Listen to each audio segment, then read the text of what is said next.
Hey everyone, and welcome back to the channel. In this audio lecture, we're going to be discussing bacteriology, which is part of infectious diseases. I decided to break apart infectious diseases into two videos, one on bacteriology, funguses, parasitic infections and such, and the other video is going to focus more on virology. So that way it doesn't make it like a 4 or 5 hour video, and we can just make two little 1 or 2 hour videos. So let's get right to it. Alright, so moving along, we have bacteriology, and we're going to start this off with acute bacterial rhinosinusitis. So what are some of the key, diagnostic features of acute bacterial rhinosinusitis? So persistent symptoms can be seen more than 10 days without improvement, or severe symptoms and fever that's greater than 102 or more than 39 Celsius with purulent nasal discharge, or face pain, which is more than 3 days, or worsening symptoms more than 5 days after initially improving viral upper respiratory infections. Those are some features of acute bacterial rhinosinusitis. Now, the most common predisposing factor is going to be a viral upper respiratory tract infection, and the most common organisms are going to be strep pneumoniae at around 30% of the time, non-typable H. influenza also around 30%, and Moraxella catarrhalis at around 10%. Symptoms can last within 10 to 30 days without improvement, and the diagnosis is usually clinical. The CT scan can be used to evaluate complications, as orbital cellulitis and intracranial extension can be seen. Findings of sinusitis would be like sinus opacification. There could be mucosal thickening and or air fluid levels. And the treatment is due to the increase in beta-lactamase resistance. Now, amoxicillin clavulanic acid can be given for acute sinusitis, and Pseudomonas aeruginosa is going to be the most common in nosocomial sinusitis, especially in immunocompromised patients with nasal tubes or catheters. Staph aureus can be a cause of chronic sinusitis, which means that it's lasting more than 12 weeks, but Staph aureus is not a cause of an acute rhinosinusitis. So, upper respiratory tract illnesses.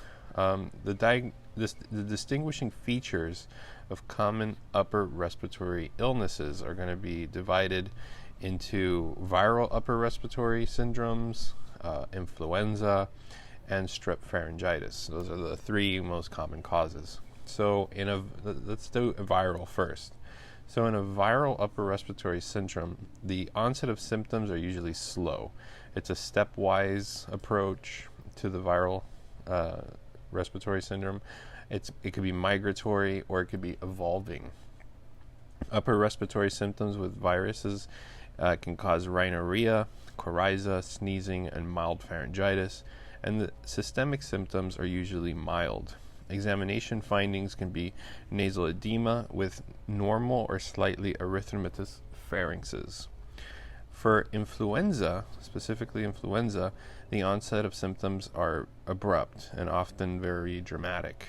Upper respiratory symptoms are usually mild, and the systemic symptoms are usually prominent with possible high fever, myalgias, and headaches. And on exam findings, these are variable, but they're often unremarkable. Now, for strep pharyngitis, the onset of symptoms is variable. Upper respiratory symptoms are predominantly pharyngeal, and systemic symptoms vary, and they can have possible fever and myalgias. On examination findings, you can see pharyngeal erythema, as well as tonsillar hypertrophy and exudates, as well as tender cervical lymph nodes. Strep pharyngitis. For strep pharyngitis, a rapid testing of the strep pharyngitis is most helpful in patients that have moderate to high likelihood or exposure to confirmed cases. Testing should be confirmed for patients with more than 2 Centaur criterias. So that's like tonsillar exudates, tender anterior cervical lymphadenopathy, fever, and the absence of a cough. So what are the evaluation and management of a pharyngitis in adults? So let's do an algorithm over here. So the center the Centaur criteria is going to be like fever by history, tender cervical anterior lymphadenopathy, tonsillar exudates, as well as an absence of a cough. Okay, if only one of these is present, then you don't really need a treatment or a testing to, for streptococcal infection. However, if 2 to 3 of those are present, then you're going to want to do a rapid strep test, right? And if that comes out, you want to give them oral penicillin, amoxicillin, if it's positive. Now, if 4 are present, all four of those, fever, tender cervical lymphadenopathy, tonsillar exudates, and no cough, and if 4 of them are present, obviously if they do a rapid stress test and it comes back positive, you want to give them oral penicillin or amoxicillin, or you can give them that's it, or you can do a rapid strep test. So rapid strep test, or you can just go straight into giving them antibiotics. So the evaluation and the management of pharyngitis in children. So in children, it could be both viral, or not both, it could be either viral or bacterial. For bacterial pharyngitis in children and adolescents are within 5 to 15 years of age, and most commonly it's due to a group A streptococcal infection. Clinical findings and prediction rules and scoring systems aren't really reliable to differentiate bacterial and viral infections in this age group, except when it's obviously a viral manifestation are present. So you want to always confirm bacterial pharyngitis before you do any kind of treatment, to avoid any kind of unnecessary antibiotics if they have a viral infection. The approach of a pharyngitis is going to be different in children and in adults due to the increased risk of viral illnesses in children and a decreased risk of rheumatic fever in adults. Now, that Centaur criteria is not reliable in that age, between 5 to 15 years of age. Alright, so now we're going to just do another algorithm, but this time for the clinical features of sore throat, dysphagia, odinophagia, pharyngeal tonsillar erythema. Okay, so basically if there's presence of viral symptoms like cough, rhinorrhea, conjunctivitis, oral ulcers, then it's most likely going to be a viral pharyngitis, and at that case you want to treat symptomatically only. Now if they have presence of exudates, edema, palatal petechia, and the absence of viral symptoms, then what you want to do is a rapid antigen test. If it comes back negative, then you have to do a throat culture. If the throat culture comes back negative, then it's viral pharyngitis and you treat symptomatically. However, if the throat culture comes back positive, or the rapid antigen test comes back positive, then most likely it's a strep pharyngitis, and in that case you want to give oral penicillin or amoxicillin. Macrolides are going to be reserved for penicillin allergic patients, and ASO titers are going to peak 1 month after the infection, so that's not really helpful in determining acute pharyngitis. For influenza has 3 antigenic types. They have influenza A, B, and C. A and B are going to be the cause for most significant diseases, and C is going to cause minor disease.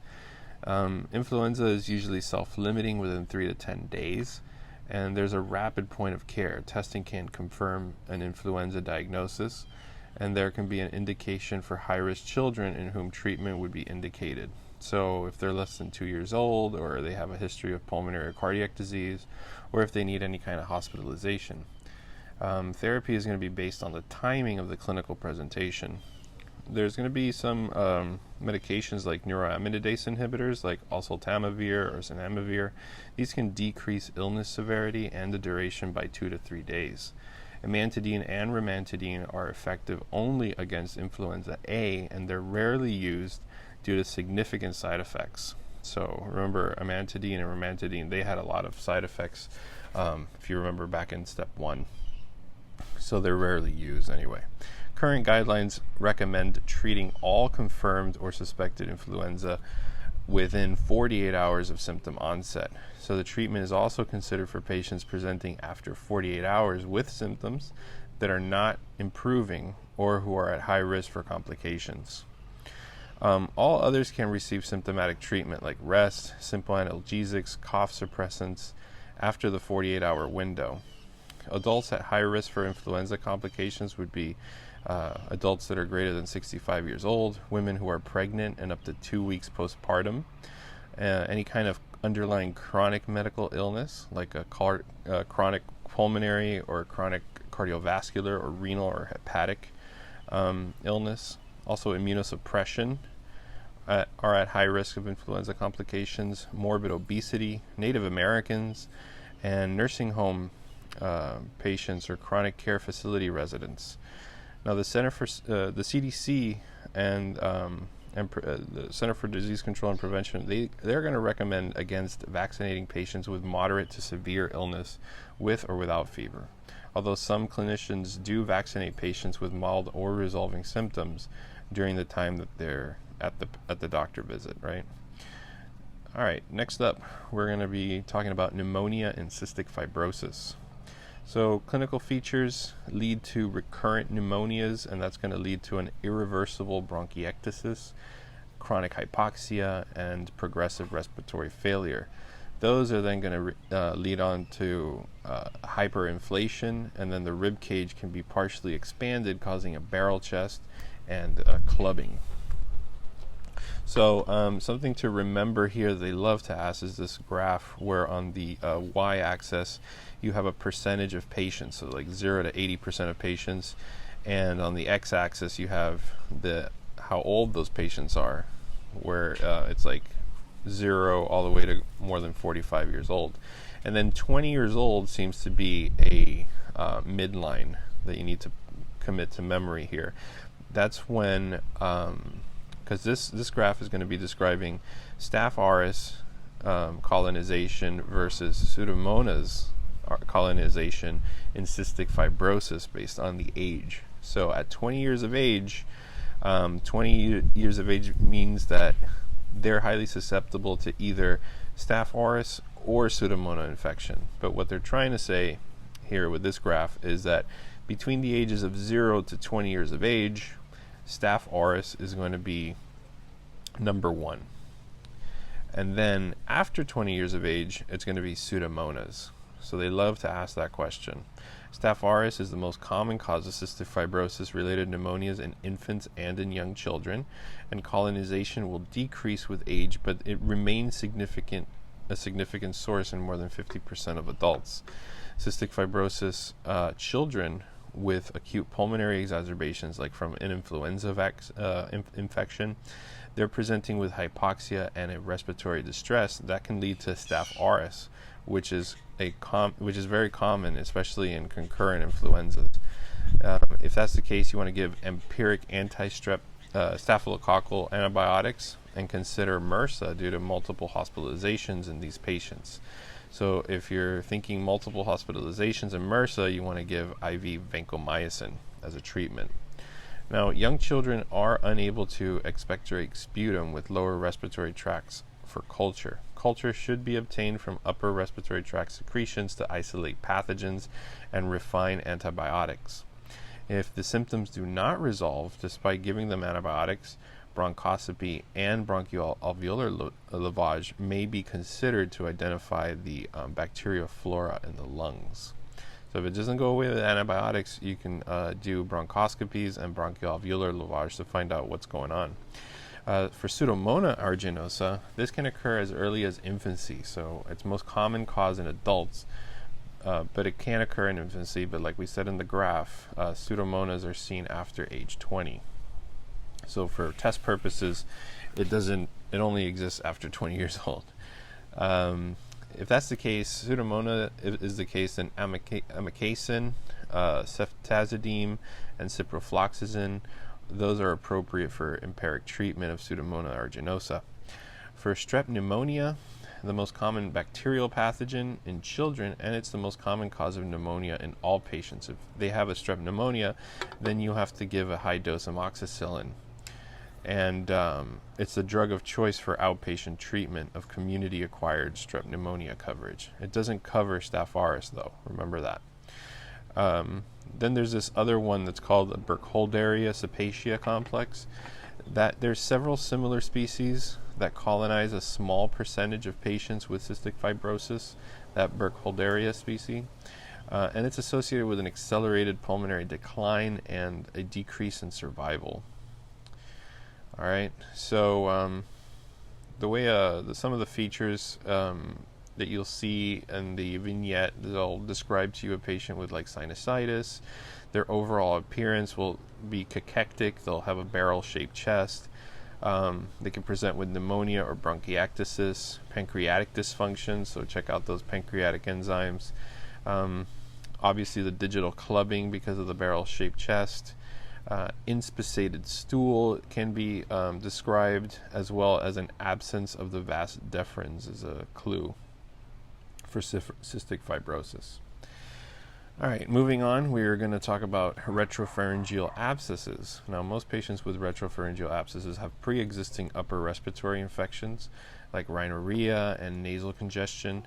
Retropharyngeal abscesses result from direct spread of a bacterial infection from the pharyngitis, tonsillitis, otitis media, or a sinusitis. So all those can be spread and result in a retropharyngeal abscess. Usually an abscess is going to be polymicrobial, so you're going to see strep pyogenes, Staphylococcus aureus, Staph aureus, and anaerobes. And most commonly it's seen in children between the ages of 6 months to 6 years of age. The incidence actually decreases after 6 years old, and that's due to a combination of a retropharyngeal lymph node regression and fewer viral upper respiratory infections. So by the time you're 6 years old, there's certain retropharyngeal lymph nodes that go away. So because of that, you'll get fewer upper respiratory infections. Signs and symptoms, there's going to be a combination of fever, odinophagia, dysphagia. There's going to be drooling, neck stiffness, inability to extend the neck, a muffled voice, trismus, which is the inability to open the mouth completely. And all those are going to be very concerning for an infection of the larynx, the pharynx, or the deep neck space. And that's due to the proximity of the airway to the spine and the major vascular structures. Infections in that region, they're potentially life-threatening because everything's so tight, compact, tightly knit in there. So that's a big concern. On x-rays, you see a normal lateral neck x-ray.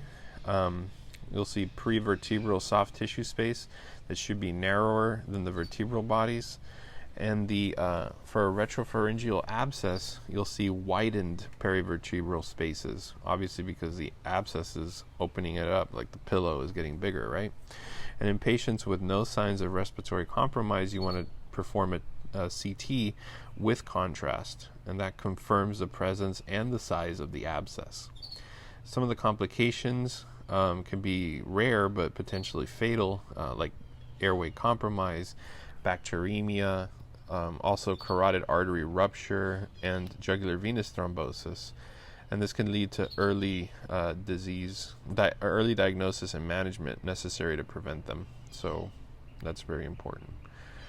Next up is acute rheumatic fever. Now, the epidemiology... Oh, sorry for the bird there. Kind of outside. All right, next up is acute rheumatic fever. So in acute rheumatic fever, the epidemiology is the peak incidence is between the ages of 5 and 15 years old. It's twice as common in girls, and the clinical features are going to be divided into major criteria of acute rheumatic fever that we all remember, and the minor criteria. So the major ones, what's the mnemonic? It's the Jones criteria. Remember, Jones stands for joints, carditis, nodules, erythema marginatum, and Sydenham's chorea. The joints, remember, is that migratory arthritis. The O is the little heart in carditis, and the nodules are going to be their subcutaneous nodules.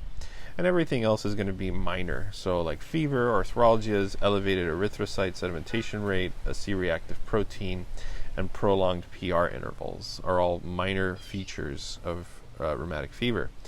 So also later on, the late sequela would be a mitral regurgitation or stenosis due to the carditis. Prevention would be to give them penicillin for group A strep, pharyngitis, so like strep pyogenes. Now for group A strep pharyngitis, that usually precedes the onset of rheumatic fever by 2 to 4 weeks. So it's going to happen before you get the rheumatic fever. So it's group A strep followed by rheumatic fever. The diagnostic criteria is evidence of a preceding group A strep infection along with 2 major criterias, or you can do 1 major plus 2 minor. So it's either 2 major or 1 major, 2 minor. Or if either of them have symptoms chorea or carditis present.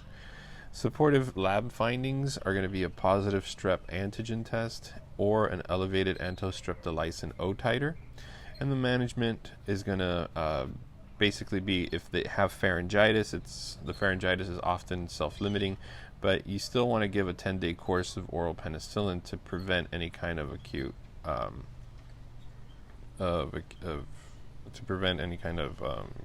acute rheumatic fever, right? Acute rheumatic fever, if that's the case, then even in the absence of an active pharyngitis, you want to treat the acute rheumatic fever with long-acting intramuscular benzathine penicillin G. So, and that's going to be given until adulthood. You give that to eradicate bacterial carriages and to prevent recurrent acute rheumatic fever and worsening rheumatic heart disease. For severe chorea, if they have chorea, you want to give them steroids, and if they have pericarditis or arthritis, you want to give them NSAIDs. All right, next up is toxic shock syndrome. So clinical features of toxic shock syndrome are going to be like fever, higher than 38.9 Celsius or 102, hypotension with a systolic blood pressure of less than 90. Whenever you see a systolic blood pressure less than 90, it's always a red flag. Diffuse macular erythroderma, skin desquamation, including the palms and the soles, 1 to 2 weeks after the illness onset. Also, multi-system involvement with 3 or more systems. Also, GI. In the GI, they can have vomiting or diarrhea. Muscular involvement will have severe myalgias with elevated CPK levels. Mucous membranes are going to show hyperemia.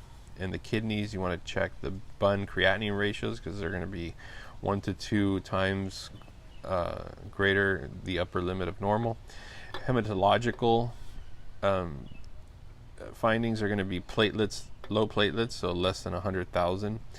Liver enzymes are going to be 2 times higher the upper limit of normal, so ALT, AST, and the total bilirubin. And on the central nervous system, you're going to have ultramental statuses with focal neurological signs. So toxic shock syndrome is caused by the TSST1 of Staph aureus. Remember, TSST1 stands for toxic shock syndrome toxin 1 of Staph aureus that acts as a superantigen and causes T cell activation. Almost 50% are going to be related to menstruation, so look out for tampon use in the vignette. Remainders are going to be non-menstruals, so the remainder of the cases are patients who are not menstruating, right? The symptoms develop rapidly. The median interval is after the onset of menstruation, and the infection is 2 to 3 days. Leukocytosis may not be present, but immature neutrophils are going to be elevated, as well as thrombocytopenia. However, it is common.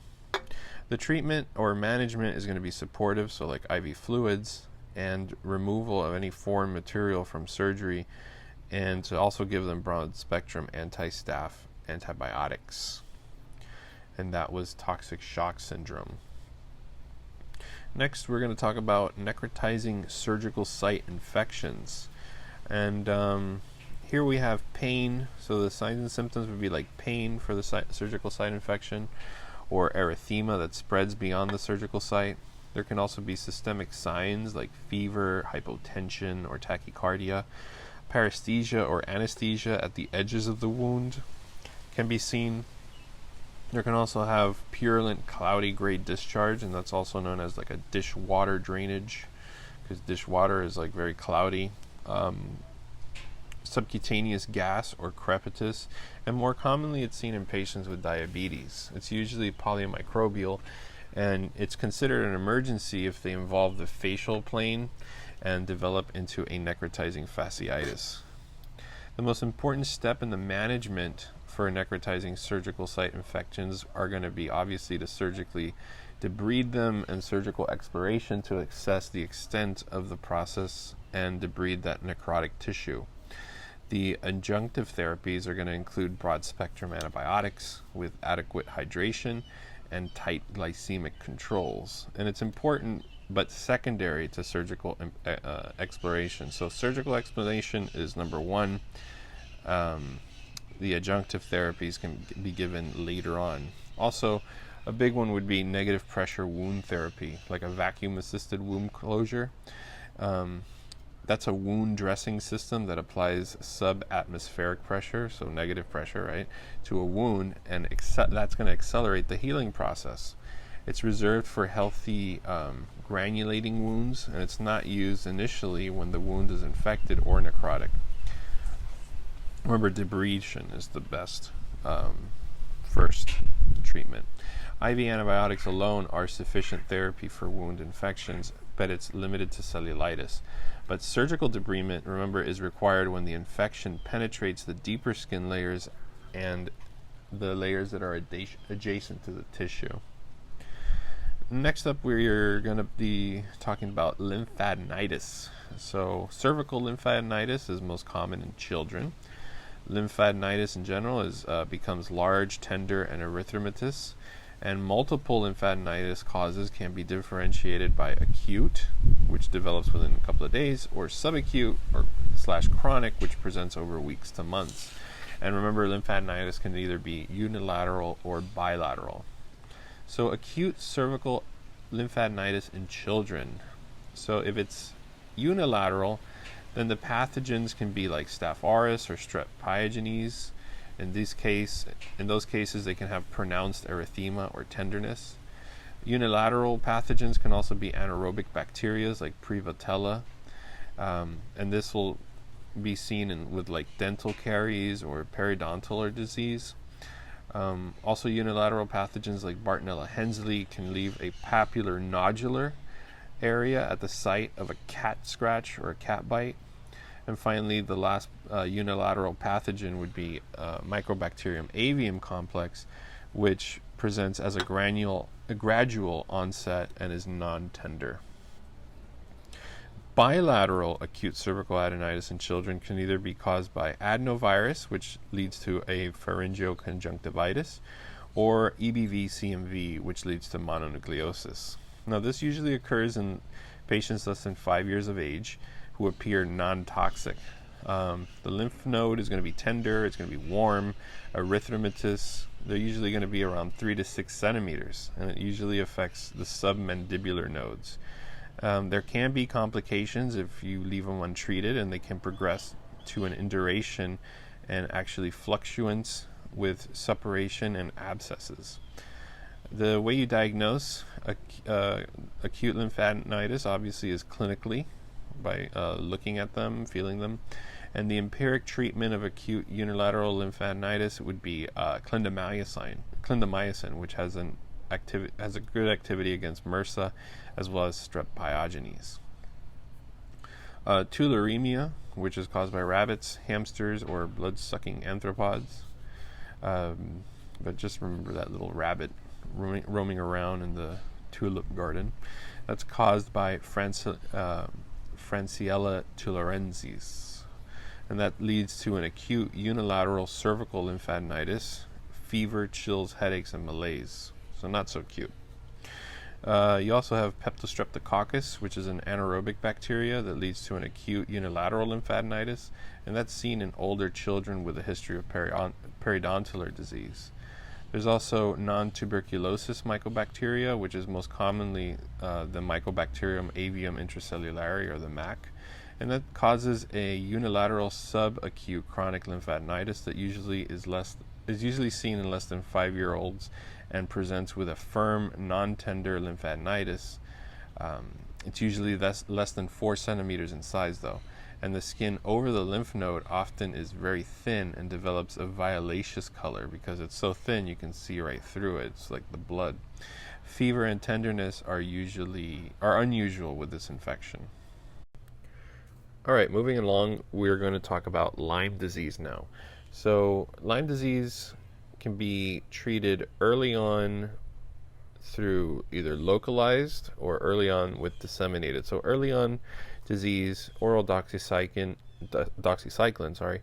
is the drug of choice for that condition in non-pregnant patients, as well as in patients that are older than 8 years of age. And it's preferred because it currently treats Anaplasma phagocytophilum, which is also spread by the Ixodes tick. So just the Ixodes tick there's always something about it. In this case for Lyme disease, it also spreads Anaplasma phagocytophilum. I don't remember that being on the exam, but it's there. So also oral amoxicillin or cefuroxime. This is given in patients that are younger than 8 years of age, also in pregnant and lactating women. So oral doxycycline is for non-pregnant women. Oral amoxicillin or cefuroxime is for pregnant and lactating women. And then obviously you don't want to give doxycycline to kids less than 8 years of age. You want to give it to older children. For amoxicillin, cefuroxime, a rash and the constitutional symptoms should resolve within 3 weeks of the treatment, and pregnant women should be reassured that Lyme disease is not known to cause any type of congenital disease, so that's good. So for early disseminated and late disease, although IV ceftriaxone is also really effective in that early disease phase, but it is reserved for early disseminated and late disease. So it's used for cardiac and neurological manifestations of Lyme disease, and in cases of facial nerve palsy, which usually lasts less than 10 months, the cornea may be at risk for dryness, right, and abrasions due to the poor eyelid closures in Lyme disease. And so because of that, you want to give artificial tears. Those should be used during the day, in addition to ophthalmological ointments, and probably an eye patch at night would be a good idea. So some of the clinical manifestations of the disease, of Lyme disease, can be broken down into stages. So either first off is early localized, which is between days to 1 month after the tick bite. Early disseminated, which is basically weeks to months after the tick bite. And finally, you have your late or chronic phase or stage, which is months to years after the tick bite. So let's start off with early localized, which is days to 1 month after the tick bite. So in these patients, you're going to see erythema migrans in 80% of patients. And it also helps to diagnose without labs. It's not painful, but it could, the erythema migrans could be itchy, and it could burn, has a burning sensation. Patients experience fatigue, malaise, lethargy, which doesn't tell you much, mild headaches and neck stiffness, as well as myalgias and arthralgias. But that erythema migrans is the important one to remember for early localized. For early disseminated, which is weeks to months after the tick bite, this is where you have your carditis in 5% of patients that are still untreated by then. They can get AV block or cardiomyopathies with that carditis. Neurological cases would be like 15% in untreated patients. They'll present with unilateral or bilateral cranial nerve defects. Usually it's cranial nerve 7, as well as meningitis and encephalitis. Muscular, they can have muscular involvement, so in 60% of untreated patients. So that seems to be the most common finding, is muscular involvement, and that is the migratory arthralgias. So that's how it presents. The conjunctivitis is only seen in 10% of untreated patients, and on the skin, they can also have multiple erythema migrans.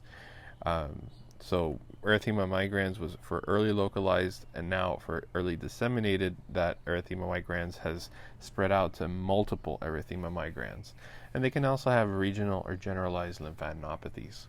For late or chronic stage of Lyme disease, this happens months to years after the tick bite.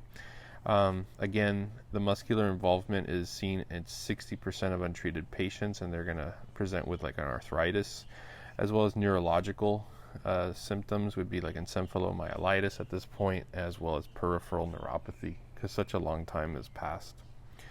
So what are some of the factors that make Lyme disease less likely?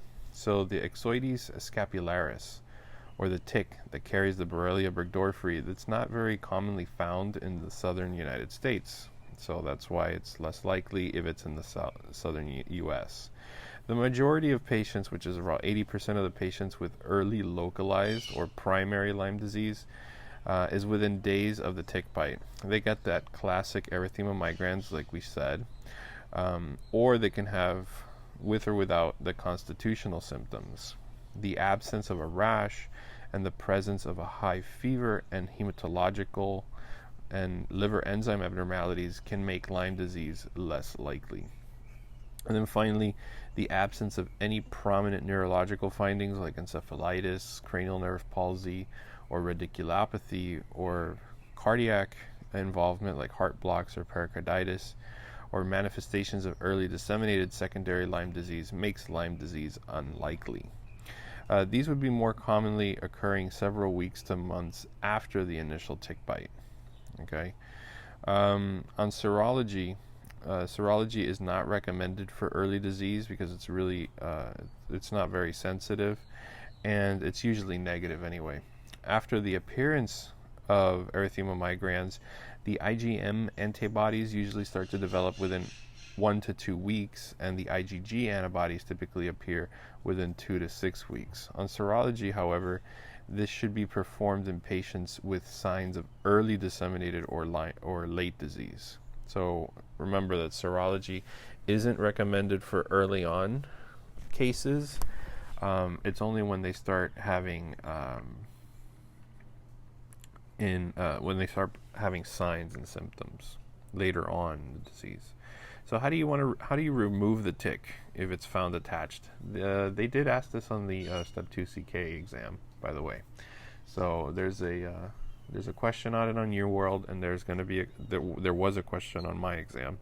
And the CDC recommendations is that if the tick is found attached to the body, you want to grasp the tick with tweezers as close to the body as possible, and then remove the tick with a steady upward pressure.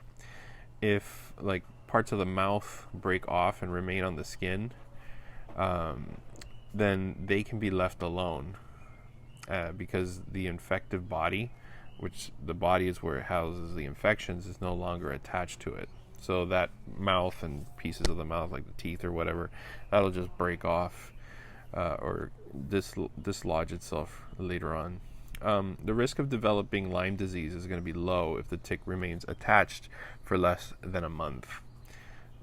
Patients should be advised to seek medical attention if they start to notice a bullseye rash, and that's that erythema migrans, over the next month or so. And 1 dose of doxycycline should be administered if all those criterias that we mentioned are met.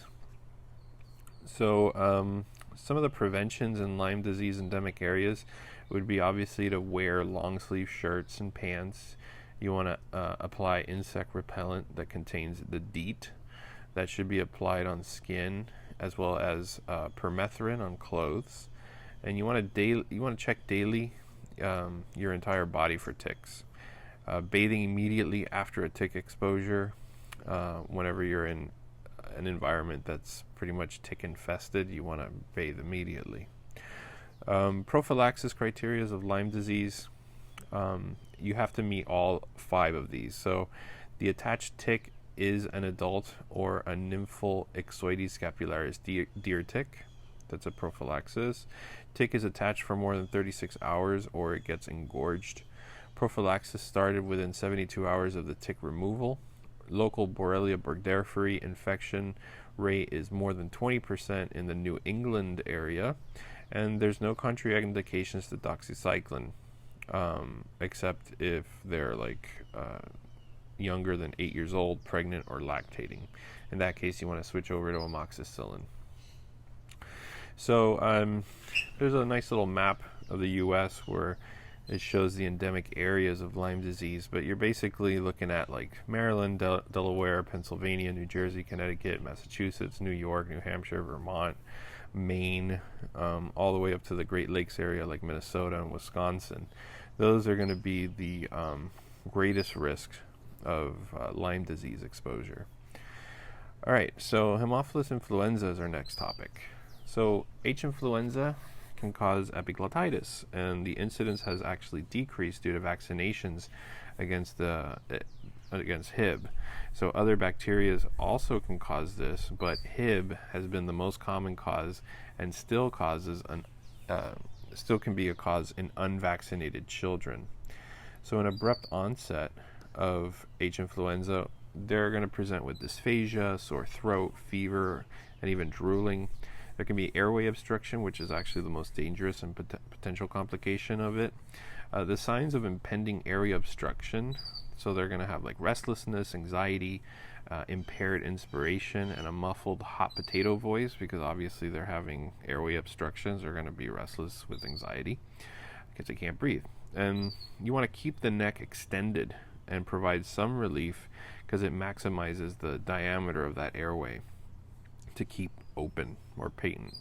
Mostly it's going to require nasotracheal intubation to keep that airway open. So that's pretty much it for H. influenza. For Bordetella pertussis, pertussis is seen in children and in infants. And in this case, pertussis can have kind of like three phases. They can have three clinical phases. The catarrhal phase, which happens between 1 to 2 weeks. And this is going to produce like a mild cough or a rhinitis. Then you have your paroxysmal phase. And by paroxysmal, we mean paroxysmal coughing, right? With the inspiratory whoop. This happens between 2 to 6 weeks. They can also have post-tussive emesis, so they can like vomit up a little bit because they keep coughing, and as well as apnea and cyanosis seen in infants. And finally, you have your convalescent clinical phase, which is weeks to months in, and the symptoms are going to resolve gradually. The diagnosis of Bordetella pertussis is going to be through culture or a PCR. Also, a lymphocyte predominant leukocytosis can be seen. For treatment, you want to do macrolides like azithromycin or erythromycin or clarithromycin. Those are going to be the ones that work here. And the prevention is going to be with an acellular pertussis vaccine. The complications for Bordetella pertussis obviously is going to be pneumonia because of that coughing, weight loss because you can't breathe. How are you going to eat, right? Subconjunctival hemorrhages, pneumothorax, respiratory failure, and even death in infants. So how do you treat pertussis, and how do you give post-exposure prophylaxis with age, right? So basically the age is divided into patients that are younger than a month or older than a month. So if they're younger than a month, then you could give them azithromycin for 5 days, and that's it. So that's it. And then if they're older than a month, you can give them azithromycin for 5 days, or you can give them clarithromycin for 7 days, or you can give them erythromycin for up to 2 weeks, 14 days. So the total duration in untreated patients is around 3 months. And before pertussis infection or vaccination can attenuate the course, but it does not provide lifelong immunity. So prior pertussis infection or vaccination, if they've had it before, it doesn't really provide a lifelong immunity. Immunization, you're going to get 5 doses of the DTaP, and that's given between 2 months of age up to 6 years old. So when you break that down, it comes up to about 3 doses in infancy at 2, 4, and 6 months. 1 dose between 15 to 18 months, and the last dose is given between 4 to 6 years of age. The Tdap booster, that's given during adolescence, so between the ages of 11 to 18. Preferably you want to do 11 to 12. And in patients that are older than 19 who have not received it early on. And you also want to give that Tdap booster during each pregnancy. And subsequent vaccination with TD should be continued every 10 years to maintain immunization. Now, the diagnosis is done with a culture and a PCR from the nasopharyngeal secretions. with if they've had less than a month of signs and symptoms, or if they've had symptoms for more than a month, they're going to require serology to confirm the diagnosis. For I know it sounds like a jungle out here, right? I'm in my backyard. So the treatment is going to be to start antibiotics based on suspicion without waiting for test results, and it's most effective in decreasing symptom severity in the catarrhal phase. However, the treatment should be given in the later phases to prevent the spread of infection to individuals at risk for devastating complications, like in neonates or in immunocompromised patients. Now, over-the-counter medications like antitussive medications, those should be actually avoided due to lack of proven efficacy and actually the risk of toxicity, especially in children less than 6 years of age. The way you prevent it is through close contacts. Should be given antibiotics. So anybody living in the household should be given antibiotics as above. And despite immunization status, and those with incomplete vaccination should also be given vaccines according to the recommended immunization schedule. So it's not, you don't need to be fully immunized to receive those vaccines. Erythromycin use in neonates is going to be associated with pyloric stenosis. That's a test question. So remember that one. Erythromycin is associated with pyloric stenosis. Also, safety data with clarithromycin isn't really available for neonates. So I wouldn't even give clarithromycin in a neonate. Next up, respiratory isolation is going to be necessary during the first 5 days of antibiotic therapy. Hospitalization is indicated in infants that are less than 3 months of age, and that's due to their high risk of apnea, or any patient with a severe paroxysm that impairs their feeding or are complicated by a pneumonia or by like a seizure or other comorbidities, right? So what are some? So next up is going to be contraindications to diphtheria, tetanus, and pertussis vaccines.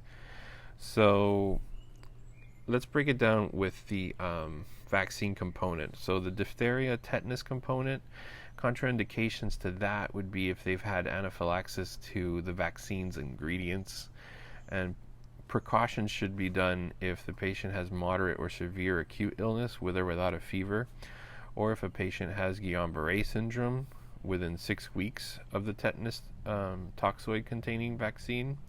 Also, if they've had an ARTHRITIS type hypersensitivity reaction following a diphtheria or tetanus toxoid containing vaccine.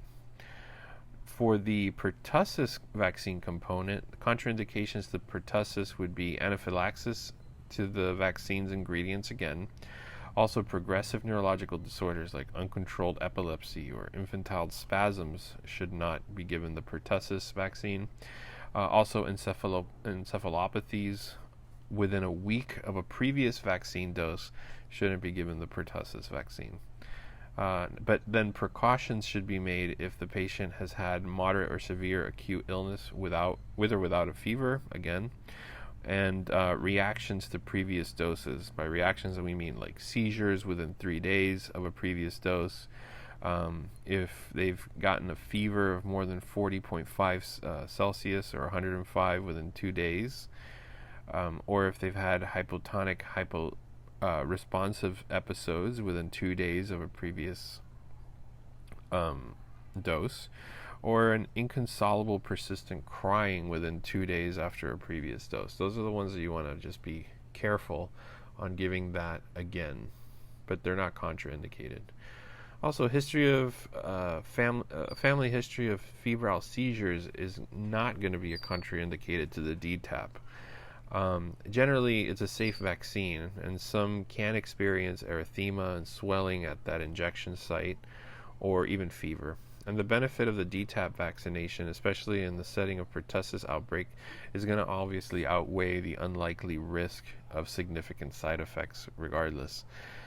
Infants with progressive neurological disorders, they should also avoid a pertussis immunization to prevent confusion about causality until the treatment is established and the condition has stabilized.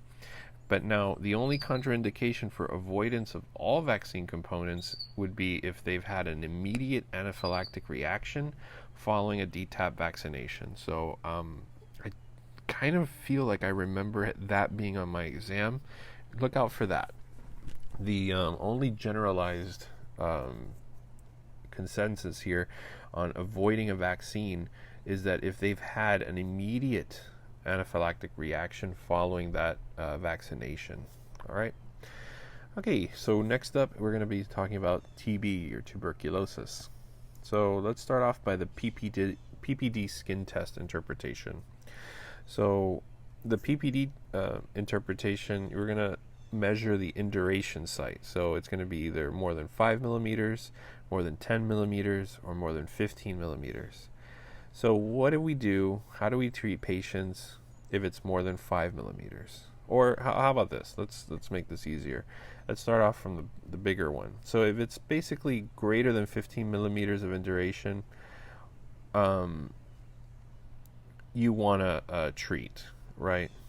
If it's less than 10 millimeters and they're recent immigrants, meaning that they came to the country within 5 years from a TB endemic areas, or if they've had injection drug users, or they're injection drug users, or if they're residents and employees of high-risk settings like prisons, nursing homes, hospitals, or homeless shelters, they should be treated.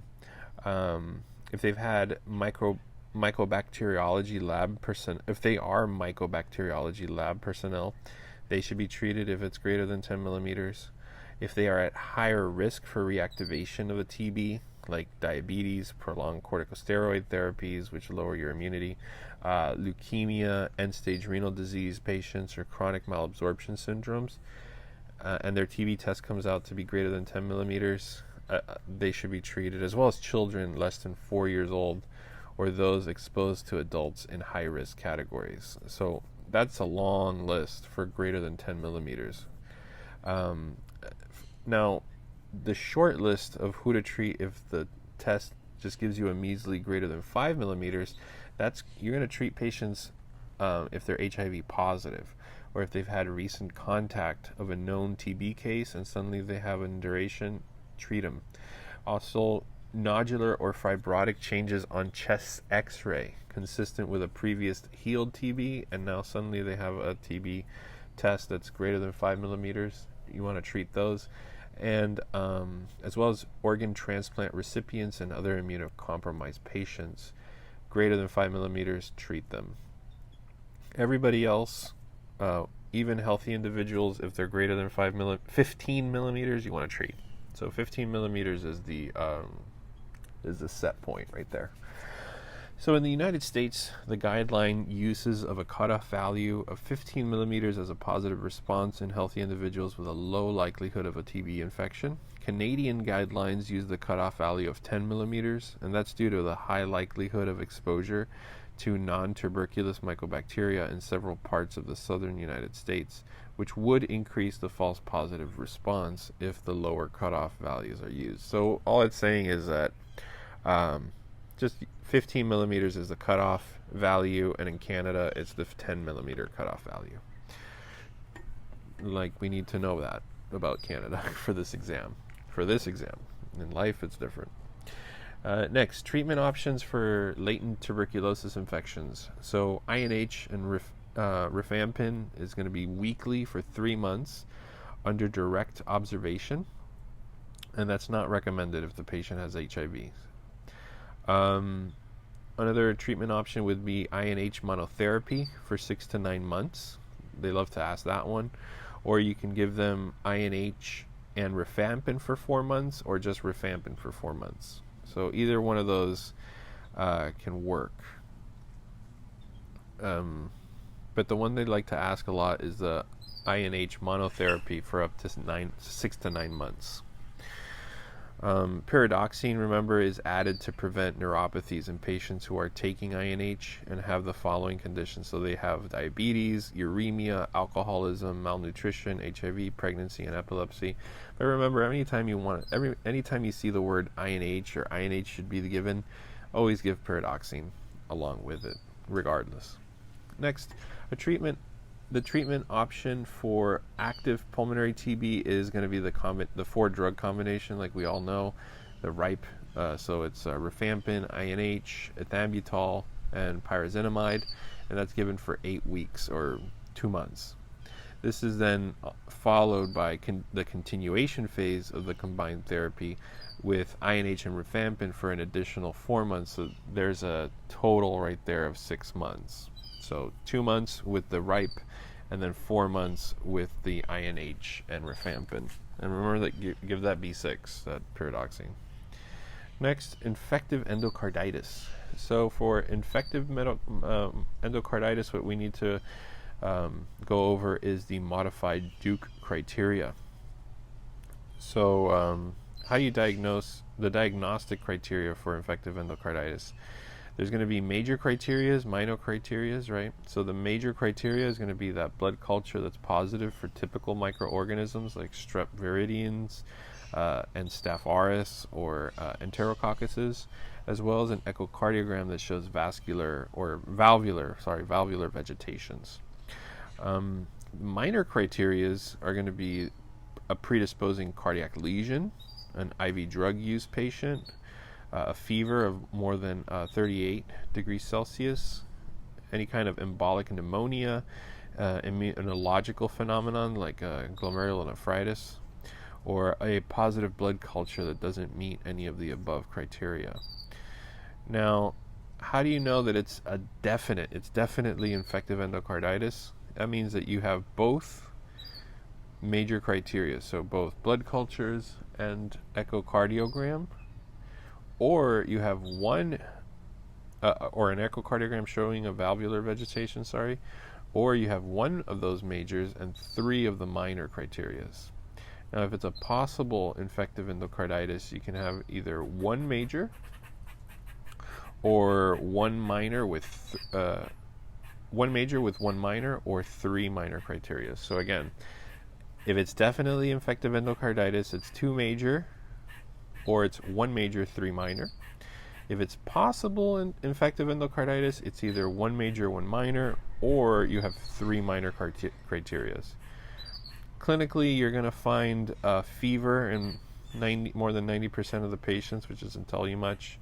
A heart murmur, 85% of the patients are going to have it. Petechias are going to be seen in less than 50% of patients. Also, less than 50% of patients are going to present with subungual splinter hemorrhages, Osler's nodes, Janeway lesions. Neurological phenomenon like embolic neurological phenomenon is seen in less than 40% of patients, and splenomegaly is seen in less than 30% of patients. Roth spots or retinal hemorrhages are seen in less than 5% of patients. So the diagnosis of infective endocarditis, that's going to be based on the combination of clinical presentations, lab studies like blood cultures, and the result of cardiac imaging studies with the use of the modified Duke criteria. And the most appropriate next step is to obtain a serial blood culture when infective endocarditis is suspected. It is recommended that a minimum of 3 blood cultures are going to be obtained from separate venopuncture sites, not from a vascular catheter, over a specified period prior to initiating antibiotic therapy. So in patients with acute illness, all 3 of those blood cultures, they should be obtained over a 1-hour period before beginning antibiotic therapy. And patients with stable subacute illnesses like general malaise with no fever, they should get blood cultures every several hours, and antibiotic therapy can be delayed until the blood cultures results become available. Patients with suspected infective endocarditis, they should have appropriate blood cultures drawn prior to cardiac imaging studies. So the basic overview of endocarditis, let's go over it. So the risk factors would be like poor dentition, cardiac causes like if they've had congenital heart diseases, valvular abnormalities or valvular repairs in the past, intravascular catheters like hemodialysis catheters, or if they're IV drug users. Those are some big risk factors for endocarditis. On physical exam, the skin, you're going to see those Osler's nodes as well as subungual hemorrhages, Janeway lesions as well as petechia. On the eyes, you're going to see Roth spots, you're going to hear cardiac murmurs. On the GI, there can be splenomegaly, and neurologically, they can have symptoms related to stroke, meningitis, or brain abscess. On lab or imaging testing, positive blood cultures are seen. There's going to be an increase in white blood cells, or there could be normal white blood cells, so that's not really much of a factor, but increase in white blood cells when there's subacute endocarditis. Also, hematuria and proteinuria, like in glomerulonephritis.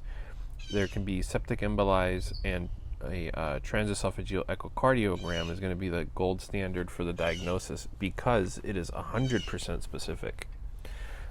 And the treatment, like, I don't think we've said it before, but the treatment would be initially with vancomycin, and subsequent treatment is based on the cultures. Now, for infective endocarditis in IV drug users, HIV infection is going to increase the risk of infective endocarditis. Staph aureus is going to be the most common organisms with IV drug users. And the tricuspid valve is the one that's mostly involved. That's the right-sided valve. And that's more common, the aortic valve, because of the venous blood goes straight into the right side first, right?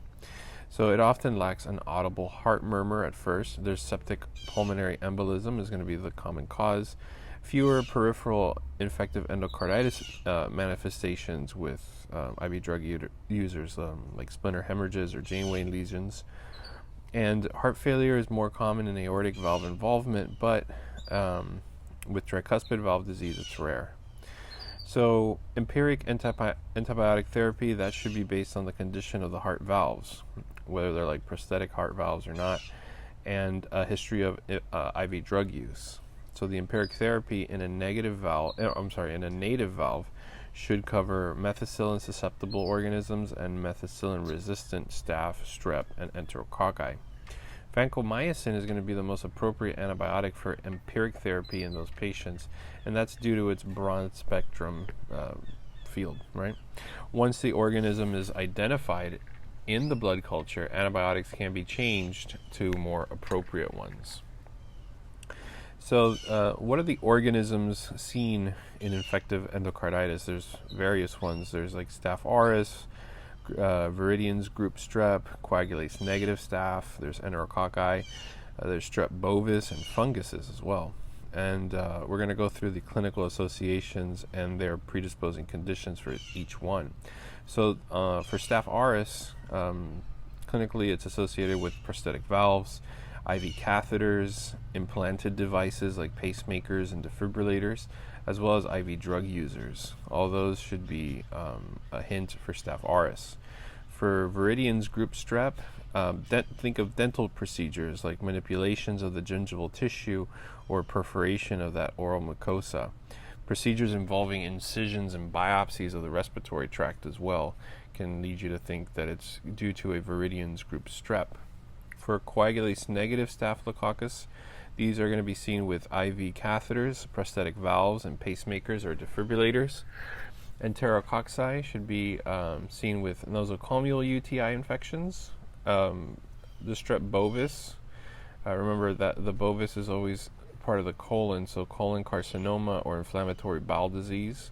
And then funguses that can cause infective endocarditis would be like in an immunocompromised host, chronic indwelling catheters, and prolonged antibiotic therapy. So what are we going to see in a splenic abscess? Because splenic abscesses can also be caused by infective endocarditis. So we have infection with hematogenous spread, hemoglobinopathies like sickle cell disease, immunosuppression like HIV, IV drug use, and trauma can all be risk factors for a splenic abscess. Clinically, splenic abscess is going to present with a classic triad of fever, leukocytosis, and a left upper quadrant abdominal pain. On the left, remember. Left-sided pleuritic chest pain and a left pleural effusion most commonly seen.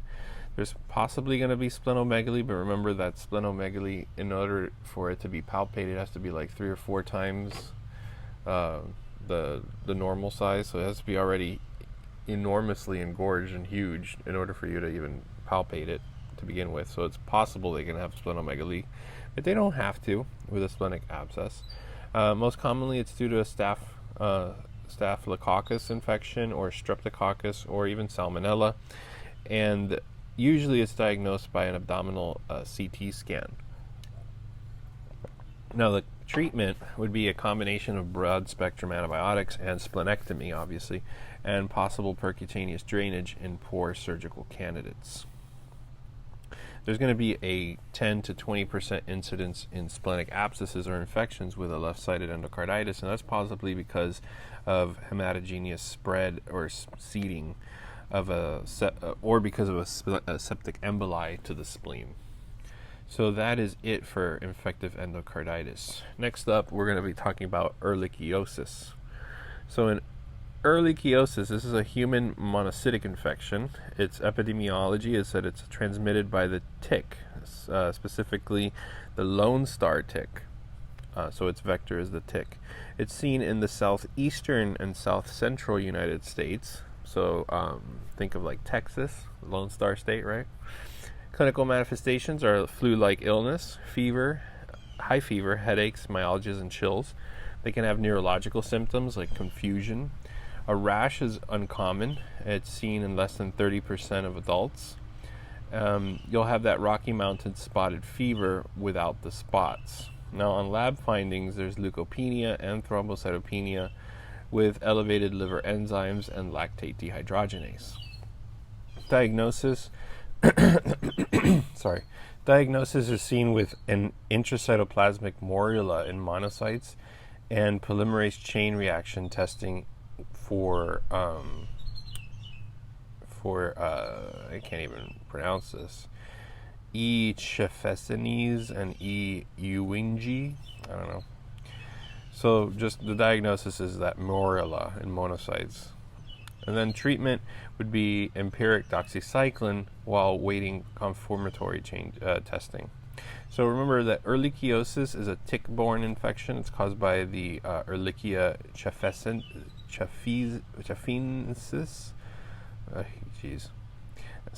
These bacteria are carried by ticks, including the Lone Star tick, which is called the Amblyomma americanum. And the principal reservoir is going to be the white-tailed deer. Kind of cute, right? White-tailed deer, Ehrlichiosis. Clinical features are going to be an acute febrile illness and malaise with altered mental status. Ehrlichiosis is not often associated with a rash, so only around less than 30% of adults are going to have a rash. And it's described as Rocky Mountain spotted fever, but without the spots. That's how they describe it. Neurological symptoms may include confusion, mental status changes, clonus, and neck stiffness. And on lab studies, you're often going to show leukopenia and or thrombocytopenia. There's going to be hemolysis and jaundice, which are not common. Hemolysis and jaundice are not common. Okay. And along with elevated aminotransferases and lactate dehydrogenase. Now, the diagnosis is often clinical, although definitive diagnosis can be made as mentioned in the table that we talked about the epidemiology and such. All right. Next we're going to talk about sexually transmitted diseases. So like chancroid, genital herpes, granuloma inguinale, syphilis, venereal diseases by lymphogranuloma venereum. So let's start off with chancroid. Chancroid is caused by the Haemophilus ducreyi. So it's so painful it makes you cry. Remember that mnemonic? That's chancroid. And features of that primary lesion are multiple and deep ulcers. The base may have a gray to yellow exudate, and the organisms often clump in long parallel strands. So that's the school of fish appearance. And is the lesion painful? What do you think? Do you cry? It makes you cry? Yes. So yes, chancroid is painful. Genital herpes is another painful one.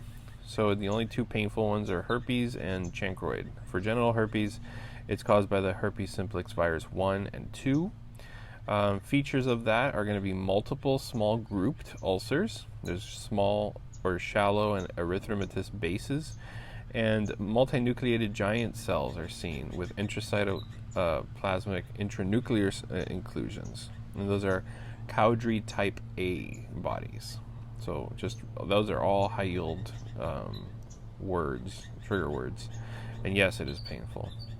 For granuloma inguinale, which is your donovanosis, this is caused by Klebsiella granulomatosis, or granulomatous, sorry, and it's extensive and progressive ulceration, ulcerative lesions without lymphadenopathy. The base may have granulation-like tissue, and it's deeply staining gram-negative intraplasmic cysts, and those are called your Donovan bodies.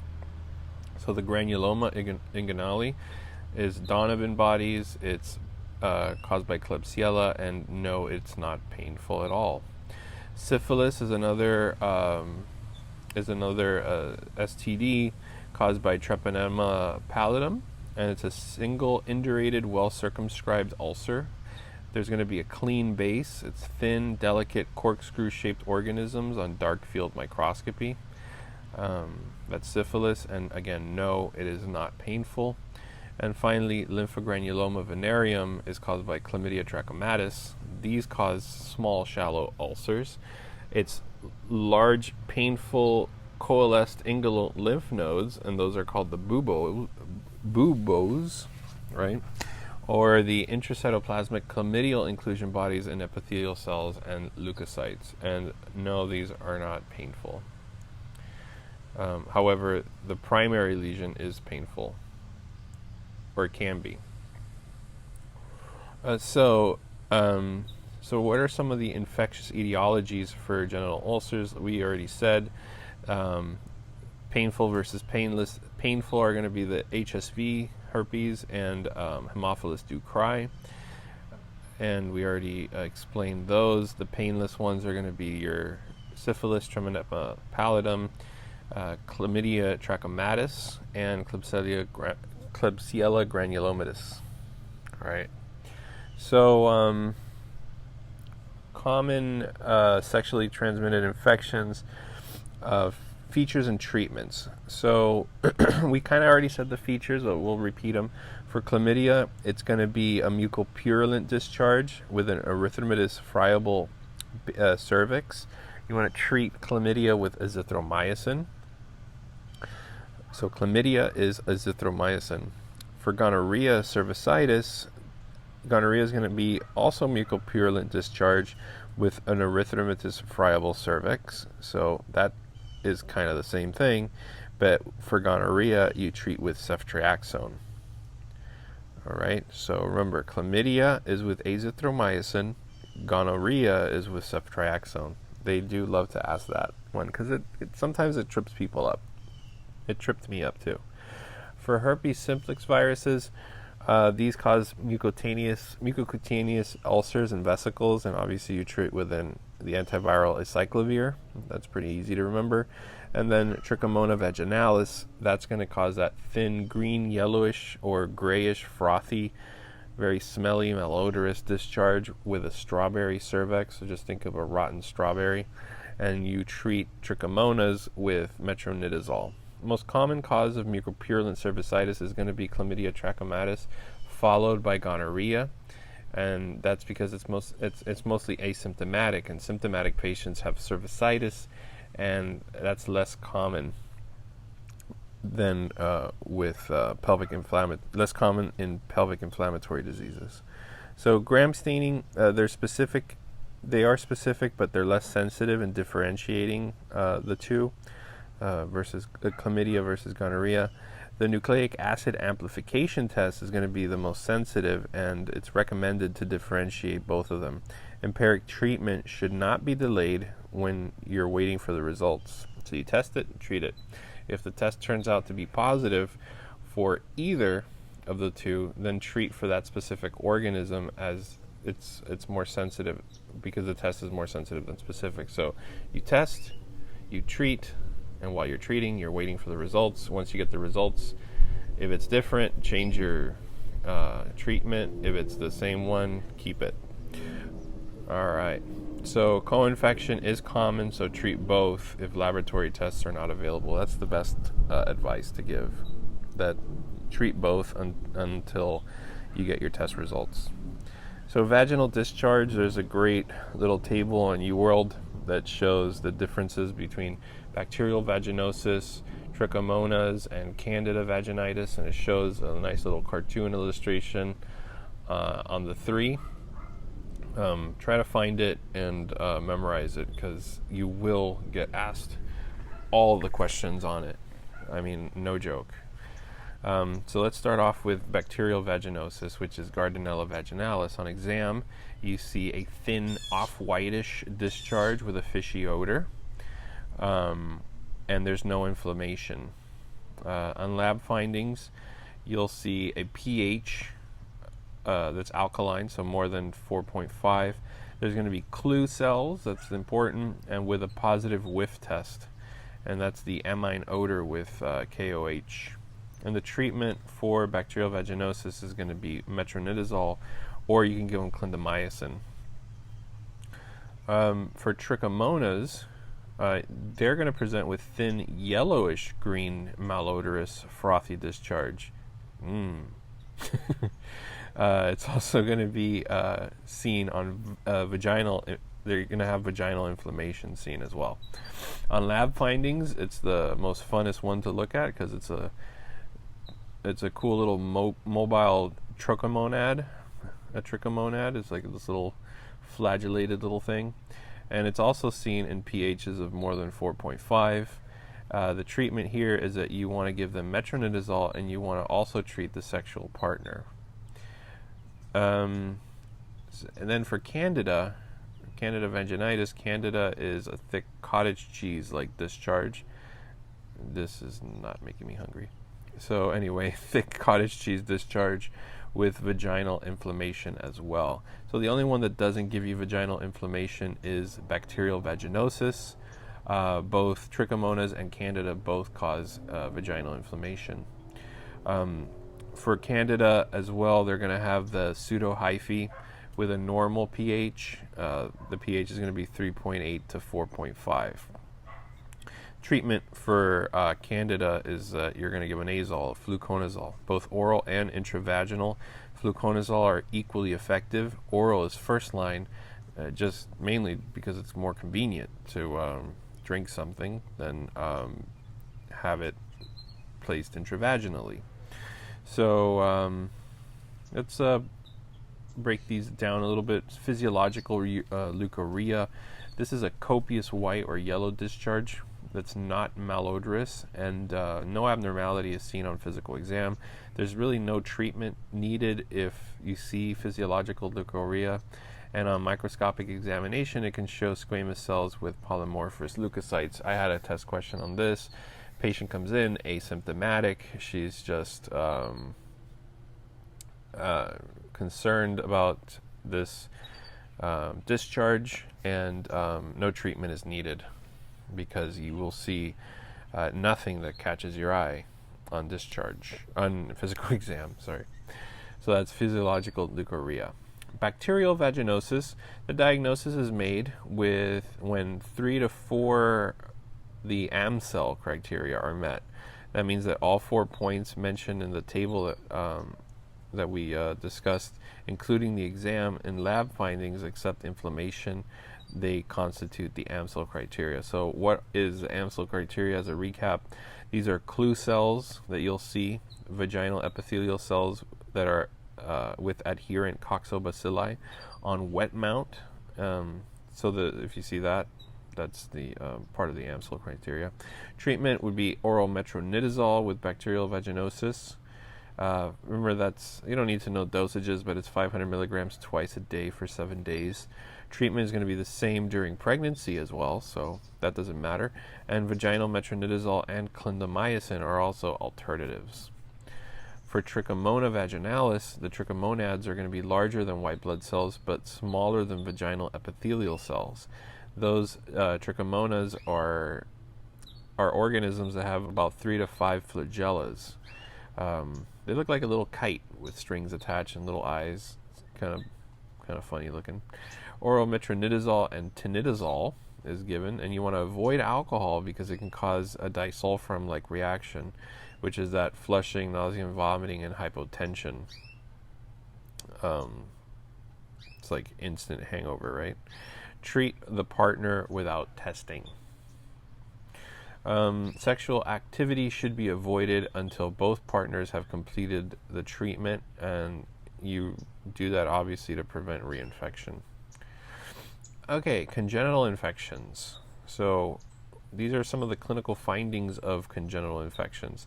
So all congenital infections are basically going to give you intrauterine growth restrictions, hepatosplenomegaly, jaundice, and a blueberry muffin-like spots. That doesn't tell you much. So which ones do is CMV causes periventricular calcifications. I mean, commit these to memory because they're going to be asked of you or presented to you on the vignettes. So periventricular calcifications, that's seen with CMV. I'll just quickly test you guys. How about that? Diffuse intracerebral calcifications and severe chorioretinitis is seen with which one? That's toxoplasmosis. Rhinorrhea, abnormal long bone radiographs, and desquamating or bolus rashes. This was seen with what? The snuffles at rhinorrhea, remember? Syphilis. And then cataracts and heart defects, like a PDA. These were right. They were seen with rubella. Okay. So syphilis. There's different types of syphilis: primary, secondary, latent, tertiary, and syphilis during pregnancy. So let's break it down. Primary syphilis, clinically, they present with a painless genital ulcer. That's your chancre.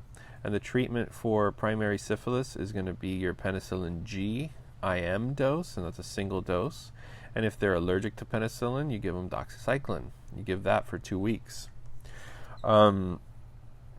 Next, secondary syphilis, that's going to present with a rash, diffuse rash, lymphadenopathies.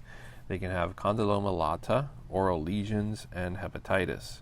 Treatment, again, is going to be your penicillin G intramuscularly, one-time dose. And again, doxycycline for 2 weeks. All right, so they like that doxycycline. Latent syphilis, however, latent is asymptomatic. You treat latent syphilis with penicillin G intramuscularly, but this time you do 3 doses of it, and the doxycycline, you up it to 28 days. Tertiary syphilis is going to cause central nervous system problems like tabes dorsalis, Argyll-Robertson pupils, and dementia. Also cardiovascular manifestations like aortic aneurysms, aortic insufficiency, and as well as cutaneous manifestations like the gummas of tertiary syphilis. For tertiary syphilis, the treatment is penicillin G IV. Now we're going to bump it for 14 days. So penicillin G for 14 days.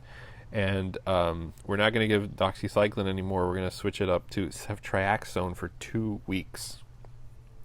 And syphilis during pregnancy, they can get intrapartum transmissions and congenital diseases due to that. You want to treat them with a penicillin dose, and you want to also desensitize and administer penicillin. So penicillin, regardless if they're allergic or not, for pregnant women. So pregnant patients with penicillin allergies, you want to perform a penicillin skin test to evaluate for IgE-mediated responses. If it's positive, you want to desensitize them, and you want to give them penicillin intramuscularly. For bilateral inguinal lymphadenopathy and painless chancre in primary syphilis, and then chancre forms at the site of direct inoculation. So after 3 to 60 days of inoculation, there's a single papule form that's going to then turn into a shallow, painless, non-exudative ulcer with indurated edges. Chancres, remember, they're very infectious. They have a 30% transmission rate, but it does resolve spontaneously within 6 to 8 weeks if you just leave it untreated. Also, systemic spread results with in cutaneous infections. So diagnostic serologies of syphilis, are divided into non-treponemal and treponemal serologies. So the non-treponemals are going to be your RPRs or VDRLs, right? Your treponemals are going to be your FTA-ABS or TPEIA.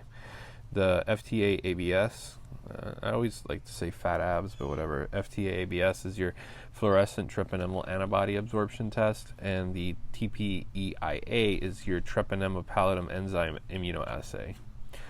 So for treponemals diagnostic serology, it's an antibody to treponemal antigens. There's qualitative, reactive, or non-reactive. They can have greater sensitivity early on in the infection, and they have a positive. They can be positive even after the treatment. So that's the treponemal ones. The non-treponemal ones are the RPR, VDRL ones. These are antibody to cardiolipin, cholesterol, lecithin antigens.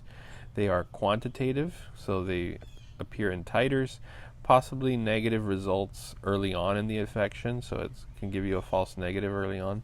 And it decreases in titer. A decrease in its titer confirms treatment. So there you go.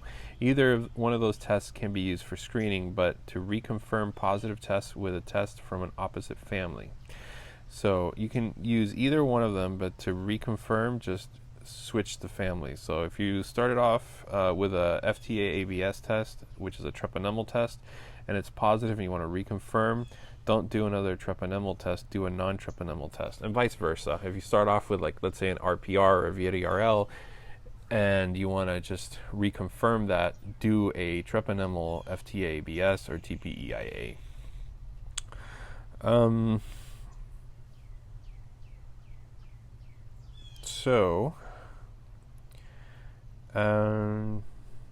Okay, so either test can be used for screening, but we want to reconfirm. Patients with a negative screening serology, but a strong clinical evidence of primary syphilis, like chancre, you want to treat them empirically with IV benzathine penicillin G, which decreases the risk of transmission. Then you want to repeat the non-treponemal serology 2 to 4 weeks later to establish baseline titers. A 4-fold titer decrease at 6 to 12 months is going to confirm that the treatment actually worked. So that's good. Now for congenital syphilis, the maternal diagnosis of syphilis is made on serology.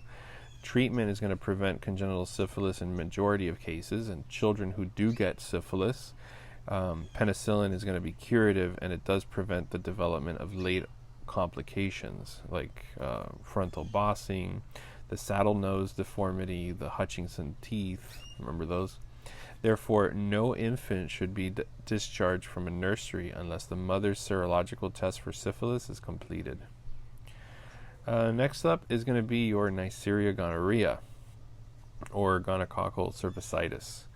So clinical features of gonococcal cervicitis is going to be a purulent or mucopurulent discharge. They're going to present with a friable cervix and easy bleeding, such as intramenstrual or postcoital bleeding. Diagnosis is made with a nucleic acid amplification test, and the empiric treatment for gonococcal cervicitis is third-generation cephalosporins plus azithromycin or doxycycline, either or. Remember that more than 50% of infections are going to be asymptomatic. It's the second most common cause of cervicitis, and it's also the major cause of urethritis and pelvic inflammatory disease. So just remember those. All right, moving on, we have disseminated gonococcal infections, and these infections clinically present with purulent arthritis without skin lesions, or they can have a triad of tenosynovitis, which is tenosynovitis at the wrists, the ankles, the fingers, and the knees. They can present with dermatitis like pustules, macules, papules, and bullae, and those tend to form in like 2 to 10. Maybe numbers of 2 to 10, and may be disseminated as furuncles or pimples, and they could even be painless. Also, they can present with migratory and asymmetrical, so polyarthralgias without purulent arthritis. diagnosis of disseminated gonococcal infections would be like blood cultures. So 2 sets of blood cultures can be negative. Synovial fluid analysis can show up to 50,000 cells. Also, urethral, cervical, and pharyngeal or rectal cultures can be done. And it's recommended in HIV patients and in syphilis screening. And the recurrent disseminated gonococcal infections, you want to check terminal complement activity. The treatment of disseminated gonococcal infections are going to be IV ceftriaxone, which is going to be 1 gram per day for 7 to 14 days. And you want to switch over to oral antibiotics like cefixime when clinically they improve. Now, joint drainage is also needed for purulent arthritis, as well as empiric azithromycin, which is a single 1 gram dose. Or you can give doxycycline for 7 days for concomitant chlamydial infections. You also want to treat the sexual partners. So a history of recurrent unprotected sex with a new partner is usually present, while those symptoms of symptomatic venereal disease are most often absent. The rash usually involves the torso and the extremities, and they can spread and they can spare the hands and the feet. They can also present with fevers and chills that can be present, and culture is usually negative because of of how fast it grows, and the cultures have been found positive in less than 1/3 of cases. However, the organism can be recovered from genital sites and or mucosal lesions by a nucleic acid amplification test. Now, Neisseria gonorrhea is the most common sexually transmitted disease causing septic arthritis, so that's something to keep in mind. And they like to ask that. It's easy to remember. Next, Chlamydia trachomatis. This can cause cervicitis, urethritis, and vaginitis. It's asymptomatic in 50% of men and 80% of women. It's considered frequent absence of symptoms and increases the risk of transmissibility, and the CDC is going to recommend annual screening. So what are its criteria for the screening is that it's a sexually active woman less than 25 years old, or if they're sexually active women more than 25 if they have risk factors such as new or multiple sexual partners. A nucleic acid amplification test is going to be effective in screening, and the treatment for Chlamydia trachomatis is going to be a single dose azithromycin, like we said earlier, or 7-day courses of doxycycline for their partner. All right, moving on, we have pelvic inflammatory disease, and the causative organisms for PID are going to be chlamydia, Neisseria, and genital mycoplasmas. So what are some of the criteria for the diagnosis? Is going to be like a high-grade fever or a high fever, more than 38 degrees Celsius, leukocytosis, an increase in ESR, also purulent cervical discharge, adnexal tenderness, cervical motion tenderness, and lower abdominal tenderness. The most common cause of infertility in women less than 30 with a normal menstruation, and complications of untreated pelvic inflammatory diseases are going to be like your tubo-ovarian abscesses, your abscess rupture, or your pelvic peritonitis, as well as sepsis. The management of pelvic inflammatory disease is going to be managed promptly with empirical widespread antibiotics without waiting for culture results. Regimens for hospitalized patients are cefoxitin or cefotetan and doxycycline, and clindamycin, gentamicin, and all IV hospitalization and parenteral antibiotics are recommended if they have high-grade fever, if they have failure to respond to oral antibiotics, if they're pregnant, if they have an inability to take oral antibiotics due to nausea and vomiting, obviously, and risks of noncompliance, like a teenager or a woman of low socioeconomic status, in other words. In non-hospitalized patients, intramuscular cefoxitin with oral probenecid and oral doxycycline can be given, or intramuscular ceftriaxone and oral doxycycline. For vulvovaginitis in pre-pubertal children, the causes here would be infections, congenital abnormalities, traumas, or a dermatological condition. There can be a nonspecific vulvovaginitis, which is responsible for 25 to up to 75% of cases, and that's due to the lack of labial involvement. Also unestrogenized thin mucosa, poor hygiene, bubble baths, shampoos, obesity, and certain choices of clothing can cause a vulvovaginitis in prepubescent children. Now, the pinworm, the causes are nocturnal anal pruritus, but those can cause a vulvovaginitis in prepubertal girls. Remember, that's a nocturnal itching and a history of contact with a child that had similar symptoms and complaints. You want to perform that famous Scotch tape test, and if it's positive, you want to treat empirically with metronidazole. Now, next up is going to be your neonatal conjunctivitis. So there's 3 types, remember, they'd love to ask this. 3 types of neonatal conjunctivitis. There's your chemical type, gonococcal, and your chlamydial. So how can we differentiate them? The chemical one is the one that happens the quickest, less than 24 hours of life. So it's only been 24 hours since you were born, now you have a chemical conjunctivitis. Findings would be mild conjunctival irritation, injection and tearing after silver nitrate ophthalmic prophylaxis, and the treatment in these newborns are going to be an eye lubricant.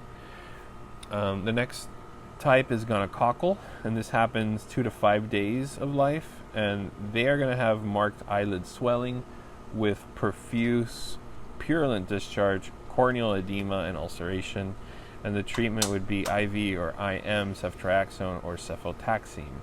Remember, cefotaxime is going to be preferred as ceftriaxone can cause kernicterus.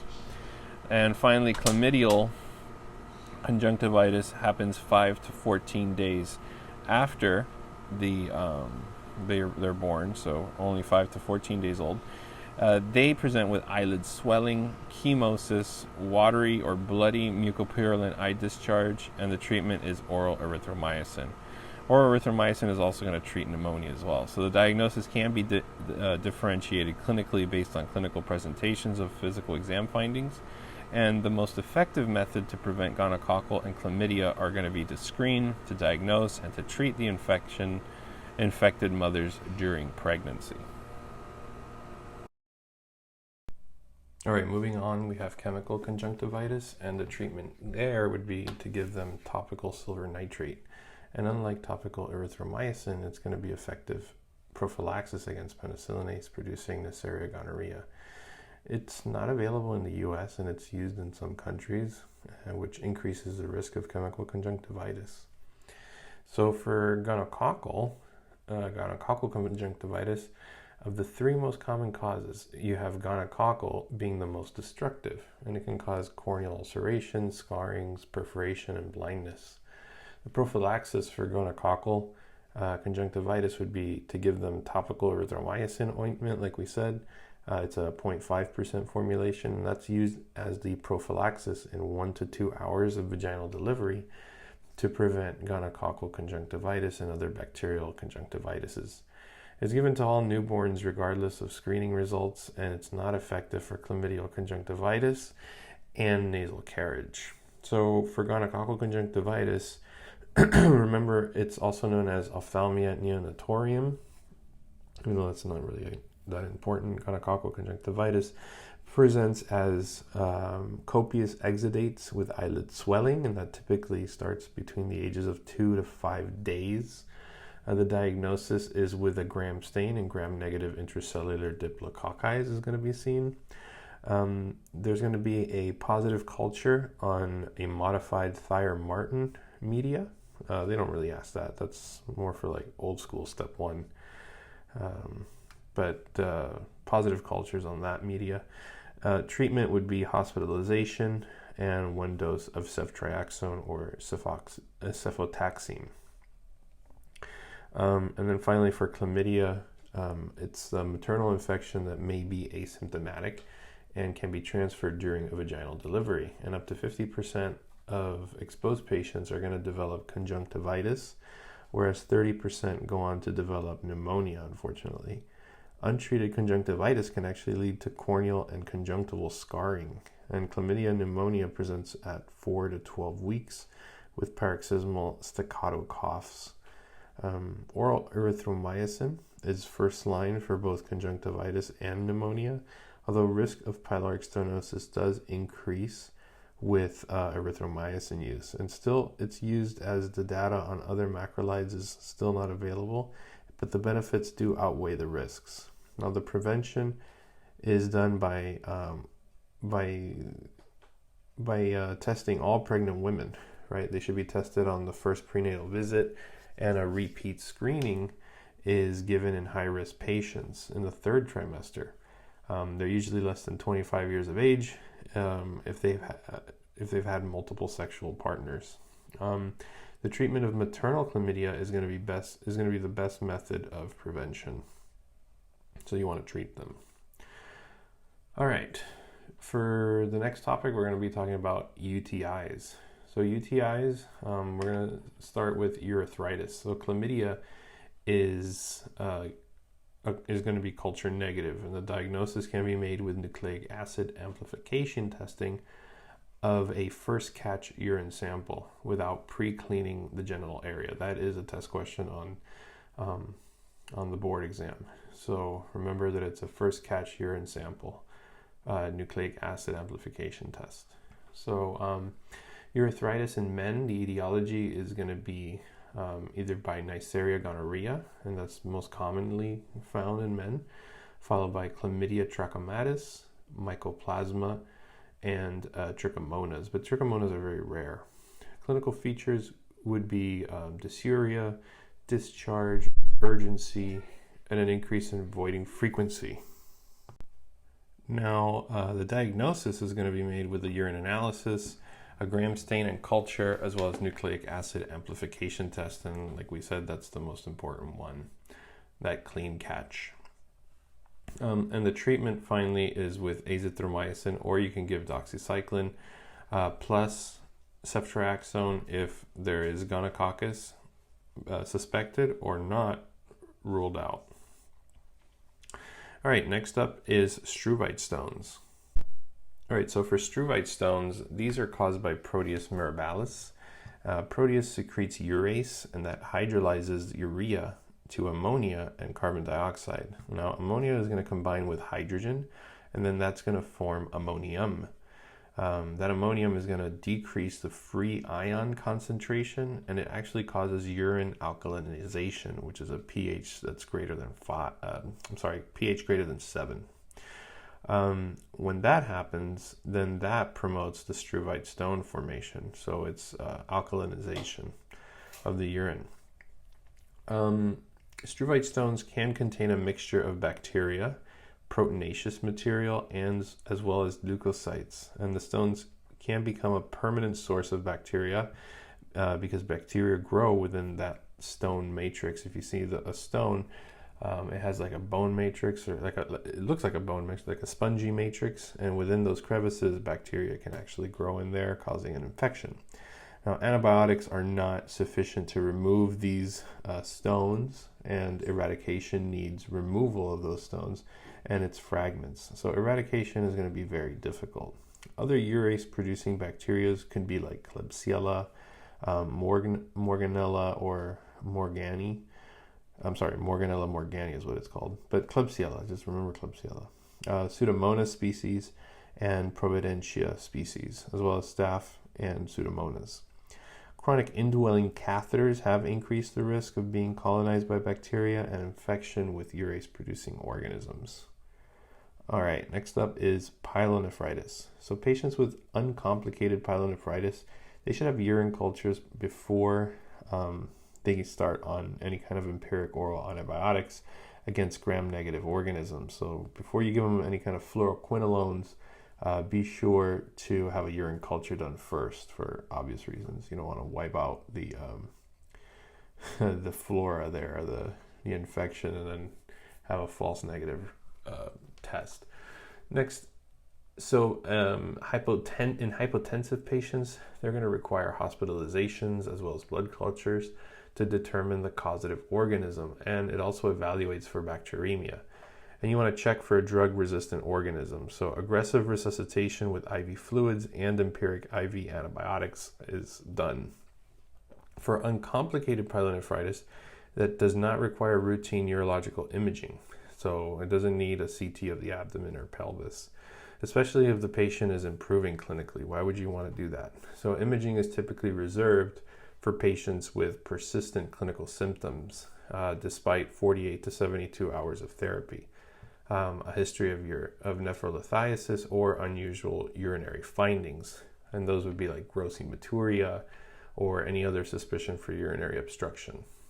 Now for complicated pyelonephritis, now that involves progression of the initial pyelonephritis to renal corticomedullary abscesses, perinephric abscesses, as well as emphysematous pyelonephritis or papillary necrosis. Patients can develop sepsis with multi-organ failure, shock, and renal failure. Now, complicated pyelonephritis occurs more commonly in patients with conditions such as diabetes or kidney stones, immunosuppressions, or any other kind of anatomical abnormality of the urinary tract. These patients usually require imaging to evaluate for these complications. You have urological evaluation, and promptly you want to give them therapy, so medical therapy or surgical treatment. All right, so now we're going to discuss this graph here, or a table, sorry. It's an initial treatment of an acute pyelonephritis in adults. So you have the uncomplicated infection, the complicated infection, and pregnancy. So in an uncomplicated infection, mild to moderate symptoms, you want to treat with trimethoprim, sulfamethoxazole, or fluoroquinolones like ciprofloxacin, and all of them are usually given orally. For severe uncomplicated, you have you can give them ceftriaxone, again fluoroquinolones like ciprofloxacin and levofloxacin, and then TMP-SMX, which all usually is given IV. Now for complicated infections, this means that they have like an indwelling urinary catheter or a urinary obstruction or retention or any kind of recent urological procedure or hospital-acquired infection, underlying renal impairment with azotemia, as well as immunosuppression and comorbid diabetes. Those are usually treated with hospitalization and IV antibiotics. So for mild to moderate complicated infections, ceftriaxone, you can give them cefepime, fluoroquinolones, again, ciprofloxacin and levofloxacin, and for severe, you can give them ampicillin, sulbactam, ticarcillin, clavulanate, piperacillin, tazobactam, meropenem, imipenem, and aztreonam, with or without gentamicin. Now those are big guns medications, and that's obviously because they're hospitalized, it's complicated, and it's severe. And then finally, in pregnancy, the initial treatment of acute pyelonephritis in pregnancy, that's usually reserved for usually hospitalized patients for IV antibiotics. And in this case, it would be ceftriaxone with or without gentamicin or aztreonam. In diabetic patients, they're usually managed initially with IV antibiotics. So unless there is a concurrent disorder for affecting urinary tracts that would clean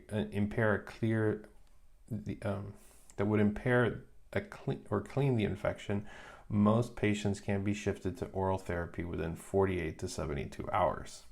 For oral therapy options, we have your fluoroquinolones, TMP-SMX, but the treatment is based individually on the basis of culture and antibiotic sensitivity. Now, oral antibiotics should be continued for treatment up to 14 days, so 10 to 14 days. Okay, moving on, we're going to speak about foodborne disease. And foodborne diseases can give you like vomiting, watery diarrhea, inflammatory diarrhea, or non-gastrointestinal symptoms. So if they have vomiting that's predominant with a foodborne disease, think Staphylococcus aureus, B. cereus, Bacillus cereus with the Chinese rice, and noroviruses like the Norwalk viruses. They've been on like cruise ships. For watery diarrhea that's predominant, think of Clostridium perfringens, enterotoxic E. coli. You have your enteric viruses, Cryptosporidium and Cyclospora, as well as intestinal tapeworms. Now for inflammatory diarrhea, so because those were watery diarrhea. Now for inflammatory diarrhea, we're going to be thinking salmonella, and that's the both typhi salmonella and non-typhi, as well as Campylobacter, Shigella with that Shiga toxin producing E. coli. Also Enterobacter, Vibrio, Parahemolyticus, and Yersinia. And finally, for non-gastrointestinal symptoms with a foodborne illness, you're going to think botulism if they have descending paralysis. Then if they have paresthesia, think of one called the Ciguatera toxin. If they have flushing or urticaria, that's scromboid. Meningitis, start thinking Listeria. For cellulitis or sepsis, you can also think of Vibrio vulnificus. Jaundice, obviously hepatitis A. And for fever and arthralgias, brucellosis. All right. So since we're talking about foodborne illnesses, let's now talk about diarrhea. So diarrhea, bacterial causes of diarrhea. So this is a table that we're going to explain all the organisms and what they actually have as features per organism. So let's start off with Bacillus cereus. They are going to present with diarrhea and abdominal cramping. And obviously we all know that ingestion of preformed toxin in starchy foods such as leftover reheated Chinese rice, right? Or just rice in general. We don't have to limit ourselves to Chinese rice. It could be any kind of reheated rice. Other organisms would be like Staph aureus, and they are going to present with like vomiting and abdominal pain. The diarrhea is not typical, but it could occur, and it's caused by a preformed toxin with rapid onset of symptoms. For C. diff, look for a patient that has abdominal pain or watery diarrhea with a possible fever, but they can also have bloody stools, even though it is unusual to have them. But it is associated with antibiotic exposure. So anytime somebody has diarrhea and antibiotic exposure, start thinking C. diff. That's a pretty easy one to remember. Clostridium perfringens. This is a brief illness with watery diarrhea, and they present with cramps and fever, and it's also associated with undercooked or unrefrigerated foods. That's Clostridium perfringens. For Salmonella, they present with watery diarrhea, fever. They can have abdominal pain and vomiting. It's also associated with undercooked foods, especially poultry and eggs. I remember there was a book that had a picture of Salmonella, and they just had like a chicken and a bunch of little eggs around the chicken. It just stuck with me, but whatever. That's just my 2 cents on it. But anyway, it's poultry and eggs that it's associated with undercooked foods. Antibiotic treatments is needed only for severe diseases for immunocompromised patients. For Vibrio vulnificus, remember that's vomiting, diarrhea, and abdominal pain, so all those three. And that's associated with raw or undercooked fish, or shellfish specifically. So that may cause invasive or life-threatening disease in immunocompromised patients or those with liver disease, because you're really getting dehydrated at that point, electrolyte depleted with all that diarrhea and vomiting. Okay, but the three main, or not main, but the three most common ones are going to be E. coli, Shigella, and Campylobacter, right? So E. coli, that's going to give you that watery diarrhea, which could be bloody, and if associated with enterohemorrhagic strains, you're thinking the Shiga toxin producing E. coli.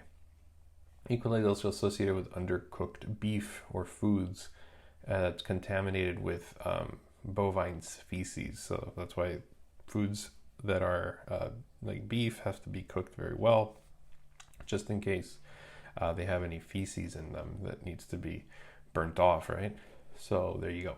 Sounds disgusting, but that's the truth of the matter. Shigella, that's going to cause a bloody diarrhea with fever, and it's often bacteremia. And that's associated with a contaminated food or water, especially during travel outside of the United States. So Traveling outside, bloody diarrhea. Outside of the United States, Shigella. And then Campylobacter species, that also gives you abdominal pain and bloody diarrhea, but its highest incidence is in children and young adults, and it's also associated with raw or undercooked meat. Next up, we're going to be talking about traveler's diarrhea, or traveling associated diarrhea, so we're going to be dividing that into short-term illness versus long-term illness, so more than 2 weeks. So let's start off with the short-term ones. The quickest one, remember, that's rotavirus or norovirus. This is a very brief illness with vomiting seen very commonly. For enterotoxogenic E. coli as well as enteropathogenic E. coli, that is seen by eating contaminated food or drinking contaminated water. That's your Montezuma's revenge, right? For Campylobacter, that also gives you a prominent abdominal pain. It also causes something called a pseudoappendicitis because you're getting right lower quadrant pain, but it's, you can mimic appendicitis in that way. And as well as bloody diarrhea. So bloody diarrhea, abdominal pain, that's all associated with Campylobacter, as well as Shigella. Shigella causes fever, bloody diarrhea, and abdominal pain. And the one that causes frequent fever with diarrhea, that's Salmonella. All right, so the ones that are long-term issues, more than 2 weeks of this watery traveling diarrhea, this is more serious here. So we're thinking Cryptosporidium or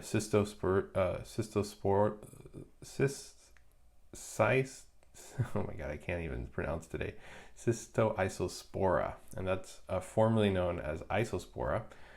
Formerly it was much easier to pronounce. And Microsporidia species. So Cryptosporidium, Isospora or Cystoisospora as it used to be known as, and Microsporidia. And these cause a chronic illness, and it's seen in immunocompromised patients. Now Cyclospora is another one, and that can cause prolonged relapsing infection. And then finally Giardia is common in the wilderness and in rural areas of the United States. Its asymptomatic patients can continue to shed off the organism for months on end. So these patients are very prevalent worldwide, but they're more in areas with poor sanitation conditions and poor methods of decontamination. The stool examination usually is going to show suspected protozoas, but the cytosporidias and the microsporidias may still need special kinds of stainings. All right, next up is we're going to look at Clostridium difficile colitis a little bit more in detail. So for C. diff colitis, remember that recent antibiotic use, hospitalizations, advanced age, and the use of PPIs. All those are affiliated risk factors with Clostridium difficile colitis. The pathogenesis here is intestinal overgrowth of the C. difficile that leads to a toxin production. And there's two toxins. There's enterotoxin A, which causes a watery diarrhea, but then the most common one is this, or the most important one is the cytotoxin B, which causes colonic epithelial cell necrosis as well as fibrin deposition. Clinically, patients with C. diff colitis, they're going to present with fever, abdominal pain, watery diarrhea, as well as leukocytosis. So the leukocytosis is the important one. The other ones are a little bit more generalized features. So look for leukocytosis as well. And it ranges from a mild watery diarrhea to a fulminant colitis, so a toxic megacolon as well. So characteristics would be a white yellowish pseudomembrane on sigmoidoscopy. The diagnosis is done with a PCR detection of the toxin in the genes of the stools. And the treatment would be to give them metronidazole or oral vancomycin. So in recap, most important features here for C. diff: recent antibiotics, hospitalization, intestinal overgrowth is the pathogenesis, cytotoxin B is important to remember, Clinical presentation, the leukocytosis, toxic megacolon, and white-yellow pseudomembranes. And obviously the treatment was with metronidazole or oral vancomycin. They like to ask questions on C. diff colitis. It's not that difficult, but antibiotics are going to be most commonly associated with this, and they include like fluoroquinolones, clindamycin, penicillin, and cephalosporins. Unexplained leukocytosis in hospitalized patients should also raise a suspicion of C. diff, even without diarrhea. If the PCR or enzyme immunoassay turns out to be negative, then there's no real need to repeat the test because of its high sensitivity and specificity. Patients with negative tests may need a sigmoidoscopy or a colonoscopy with biopsy to document pseudomembranous colitis. Fidaxomicin, this is a bactericidal antibiotic, and that usually is reserved for recurrent colitis or as an initial therapy for patients with severe colitis who can't tolerate oral vancomycin. So we're going to do a little algorithm here for Clostridium difficile colitis. I'm telling you, they really like this stuff. Okay, so C. diff colitis, mild to moderate or severe. So you got to distinguish between the two first of all. So if you have white blood cells that are less than 15,000 with a low creatinine level, like less than 1.5, those are mild to moderate symptoms, and in that case you just want to give oral metronidazole. For severe Clostridium difficile colitis, this is a white blood cell count greater than 15,000, creatinine's high, more than 1.5 times the normal, and a serum albumin concentration of less than 2.5. If you see any of these, you can give them oral vancomycin, but if they have ileus, you can add IV metronidazole, and you can also switch to a rectal vancomycin if they have an ileus, because how are you going to get the medication in there if they have an ileus? So the other one, if it's severe, like the white blood cells that are even greater than 20,000 with lactate levels more than 2.2, if they get toxic megacolon or severe ileus, at that point your options are to do a subtotal colectomy and a diverting loop ileostomy with a colonic lavage. All right, so moving on, we have hemolytic uremic syndrome, and this is caused by the toxin released by E. coli. It's a varotoxin which invades and destroys the colonic epithelial lining, and that's going to cause abdominal pain as well as bloody diarrhea. That's then going to activate the coagulant system and cause a red cell hemolysis, which that hemolysis is going to produce jaundice. So this is more common in children between the ages of 1 and 4. And they have a classic triad, which is uremia, thrombocytopenia, and hemolytic anemia. Investigations here, you would want to do a CBC, do a blood smear, a platelet count, a UA, BUN, and creatinine. And the treatment generally is going to be supportive with plasmapheresis. Dialysis is necessary, as well as steroids. Antibiotics are not really indicated. So that was hemolytic uremic syndrome. It's fairly common to be asked a question or two on that. Next is neutropenia, and that's defined as an absolute neutrophil count that's less than 1,500. So something like less than 500 would be considered like severe neutropenia. And patients with a neutrophil count that are less than 1,000, they are at higher risk of developing bacterial infections, and that's obviously due to the lack of inflammatory response by the lack of neutrophils. Chemotherapy also is going to disrupt the mucosal and the skin barrier, and that can lead to an early bacterial entry into the bloodstream.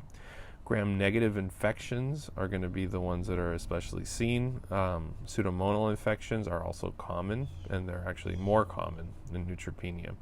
Gram-positives also are common and are actually increasing in frequency. So if they ask you a question, most likely it's going to be a pseudomonal infection followed by gram-negative infections for neutropenia.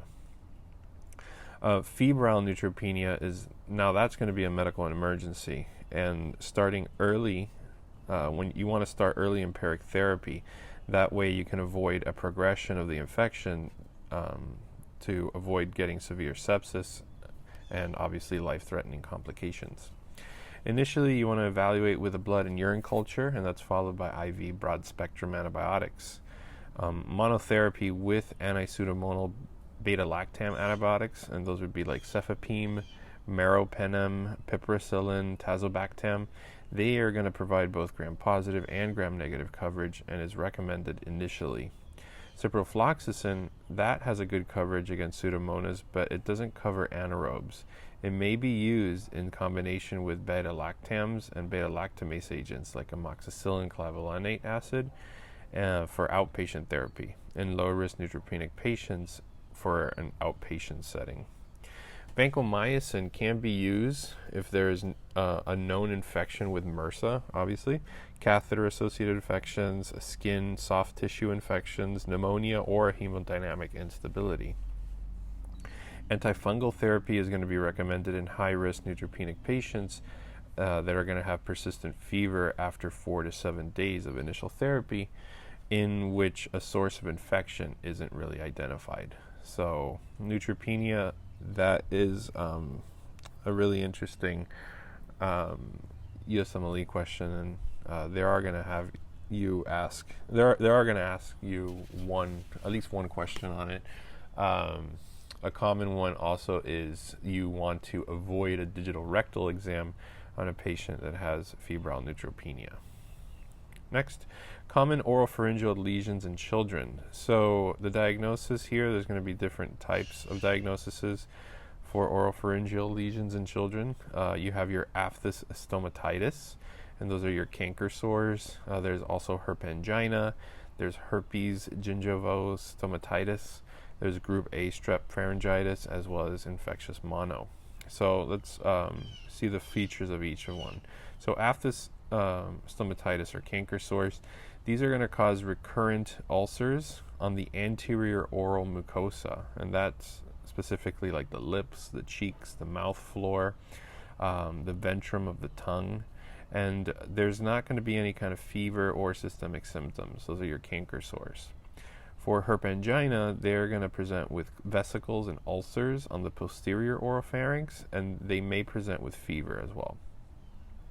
For herpes gingivostomatitis, they're also going to present with vesicles and ulcers, but this is seen on the anterior oral mucosa and around the mouth with fever. So anterior is going to be herpes gingivostomatitis, posterior oropharynx, that's herpangina. So that's kind of tricky there. So herpangina is posterior oropharynx, anterior is herpes gingivostomatitis. For group A strep pharyngitis, this is going to be your typical tonsillar exudates, and they're going to obviously present with fever as well as anterior cervical lymphadenopathy. And for infectious mono, you're also going to have tonsillar exudates, fever, and diffuse cervical lymphadenopathy, but they can also have with or without hepatosplenomegaly. So now, what are the differences between herpangina and herpetic gingivostomatitis, since they're very common to be confused with, right? So herpangina that's caused by Coxsackie A virus. It usually affects patients between 3 to 10 years of age, so older patients. Summer and early fall is the season where it's most likely going to occur. Clinical features are going to be fever, pharyngitis, and remember gray vesicles and ulcers on the posterior oropharynx with herpangina. And the treatment is going to be supportive. Versus herpetic gingivostomatitis, this is caused by herpes simplex virus type 1. And these are going to affect younger patients between 6 months of age to 5 years. There's no season associated with herpetic gingivostomatitis, and they're going to also present with fever, pharyngitis, but they're going to have erythematous gingivas and clusters of small vesicles on the anterior oropharynx. The treatment for herpes is going to be oral acyclovir, so that's never going to change for herpes. Acyclovir is pretty much going to be your go-to med. For herpangina, remember vesicles can progress to a fibrin-coated ulceration. Supportive treatments for herpangina is going to be like analgesia as well as oral hydration, and it's usually self-resolving within a week. All right, moving on, we have meningitis. So this is a big one. So meningitis, Let's talk about the CSF fluid analysis, right? So a normal CSF is going to have about less than 5 white blood cell counts, right, seen. Glucose is in a normal is going to be between 40 to 70, and protein is going to be less than 40. So that's your normal diagnostic CSF fluid analysis, right? But now for bacterial meningitis, white blood cell count for bacterial is going to be over 1,000.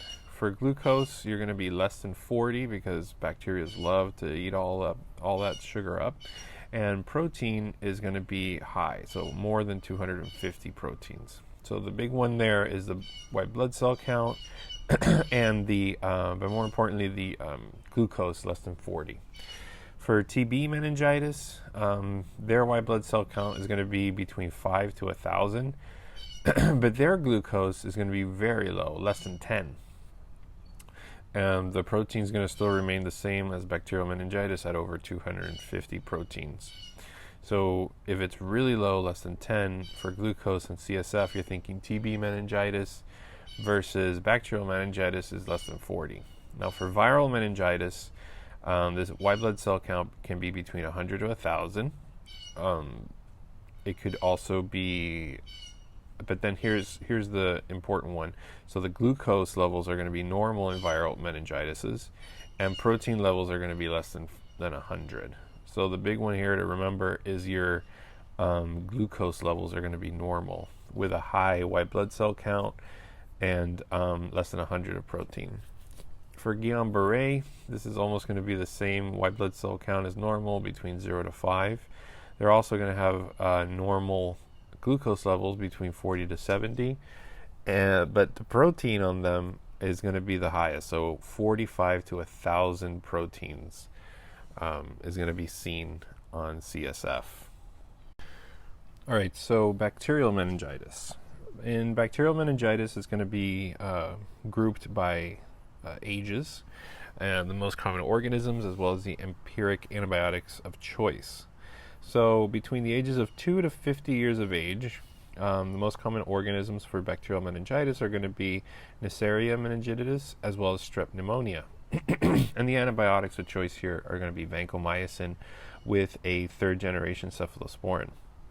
Now, over the age of 50, the most common organisms, again, are going to be strep pneumoniae, followed by meningitis, so it switches over. And then we can add Listeria at this point. So that's a common question they'd like to add.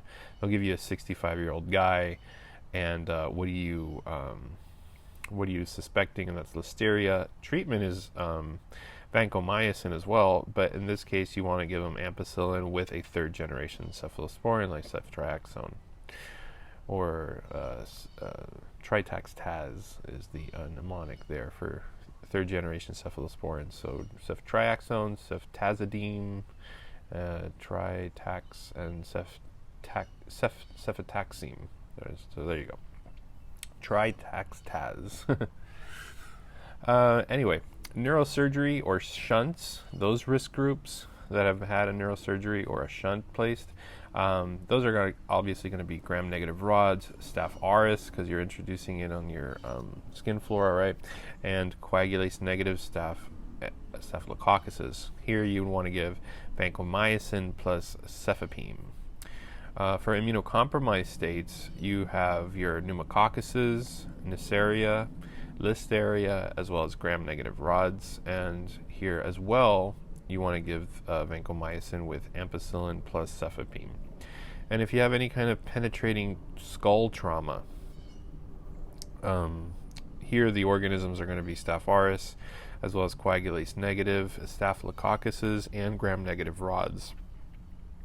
And treatment is going to be vancomycin with cefepime. Okay. So moving on, evaluation of bacterial meningitis. So a head CT scan can be done, blood cultures, and an LP. Indications for a CT scan are going to be for, like, immunocompromised patients, previous central nervous system diseases, new onset of seizures, papilledema, altered mental status, and focal neurological deficits.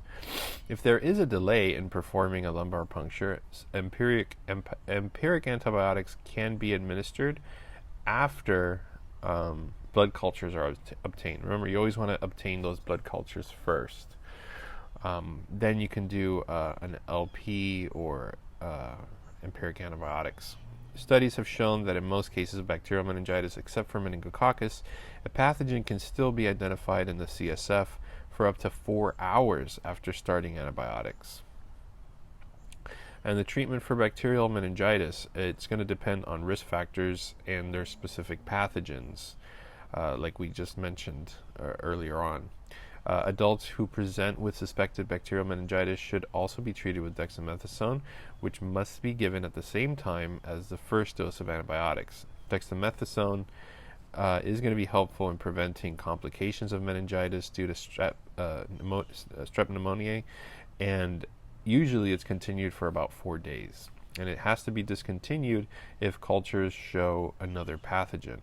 Now, ceftriaxone alone is used for H. influenza and Neisseria meningitidis, but it's not adequate for strep pneumonia because of its resistance. So the following is going to be another table from UWorld, and this is a bacterial meningitis is seen in children more than a month. So clinical features in bacterial meningitis children more than a month is going to be fever, vomiting, as well as poor feeding. They can have seizures, altered mental status, so like they'll present with lethargy or irritability. They can have nuchal rigidity, a positive Kernig or Brudinsky sign, as well as bulging anterior fontanelles. The workup for these patients are going to be CBC as well as electrolytes. You want to obtain blood cultures and an LP, as well as CSF studies. And indications for imaging before you do an LP would be if they have a history of hydrocephalus or any kind of neurosurgical procedure, history of head trauma, or if they have a coma or focal neurological deficits. Treatment would be to give them IV vancomycin and ceftriaxone. Remember, third-generation cephalosporins are going to be effective against most strains. Vancomycin is going to be added because of its increasing prevalences against the resistance of strep pneumonia. Or you can give them cefotaxime. Remember, tax is another a third generation, so try tax-taz. Ceftazidime, cefotaxime, and ceftriaxone. Treatment is going to be dexamethasone for H. influenza type B, meningitis, and this is going to decrease the risk of sensorineural hearing loss. So that's how they ask that question. The most common organisms are going to be strep pneumonia as well as Neisseria meningitidis in this population of children more than a month. Children less than 2 are going to be at greatest risk of contracting Neisseria meningitidis, and that's going to present with a petechial rash that appears in 75% of cases, more prominently seen in the axilla and the wrists, the flanks, and the ankles, and it appears within 24 hours of infection, and it can actually progress over a few hours, and it has an increase in morbidity and mortality. Unfortunately, I studied in Mexico, and during my time as an intern there was lots and lots of cases of Neisseria meningitis in the hospitals down there, and it was really sad, very sad. Next, preferably, you want to perform a lumbar puncture before you want to start antibiotics, and you want to give antibiotics before a lumbar puncture if the infant is going to be critically ill, like if they have status epilepticus or if they have hypotension, obviously, or patients who can't receive lumbar puncture immediately. And in neonates, meaning they're less than 28 days old, you want to give them cefotaxime instead of ceftriaxone, because it displaces bilirubin from albumin and increases the risk of kernicterus. So that's a good take home. You want to give cefotaxime. This is not in the case of children that are older than 28 days, as hyperbilirubinemia is going to be unlikely in those patients. So if they're neonates, remember, give them cefotaxime.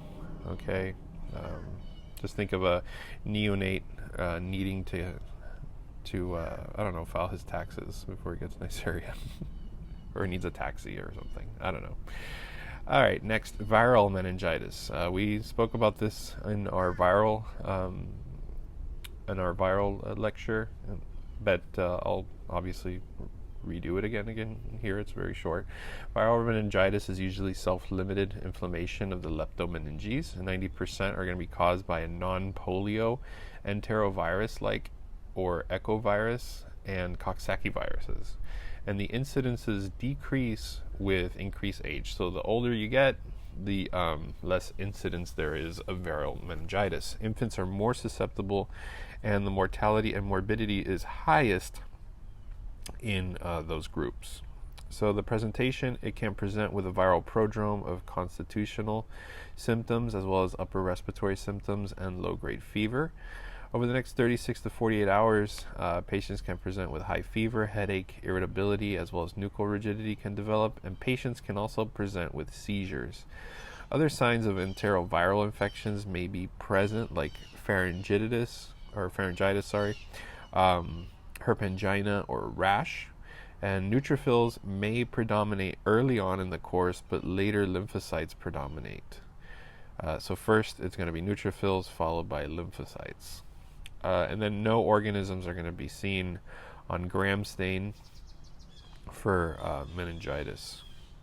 The treatment is going to be for viral, obviously, because it's a virus. Treatment supported. It's going to be supportive in most patients, and symptoms are going to resolve in 7 to 10 days. Next is neonatal sepsis, and this is a systemic bacterial infection that occurs in infants less than 28 days old, like we already said. Some of the causes of neonatal bacterial sepsis and their associations are going to be group B strep and E. coli, which is actually the most common cause of early and late onset sepsis. So less than 3 to 7 days, actually. Staph aureus is going to be associated with skin, bone, or joint infections. So think Staph aureus if they have any kind of skin, bone, or joint infections. For Listeria, that can cause early onset sepsis during an outbreak. So pregnant women's Listeria feels like they have fatigue or body aches and fever before they have before delivery. That would be Listeria. Now for Enterococcus, this causes sepsis in preterm infants, so that's something to watch out for. Enterococcus, sepsis in preterm infants. Now, if you have an infant that has an indwelling intravascular catheter, you're going to think of a coagulase negative staphylococcus. And late onset sepsis, especially in infants in the intensive care unit, you're going to think of other gram-negative bacteria like Klebsiella or Enterobacter or Pseudomonas aeruginosa.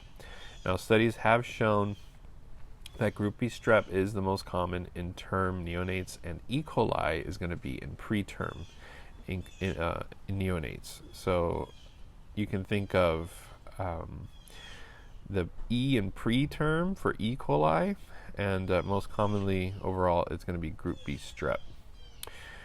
Now, some of the clinical manifestations of neonatal sepsis, which includes meningitis, is going to be temperature instability. So they're going to have temperature fluctuations between 100 from 96.8, which is hypothermic, to hyperthermic fevers of 100.4, and that's between 36 to over 38 Celsius. Poor feeding and irritability or lethargy, that's present in more than 50% of the cases.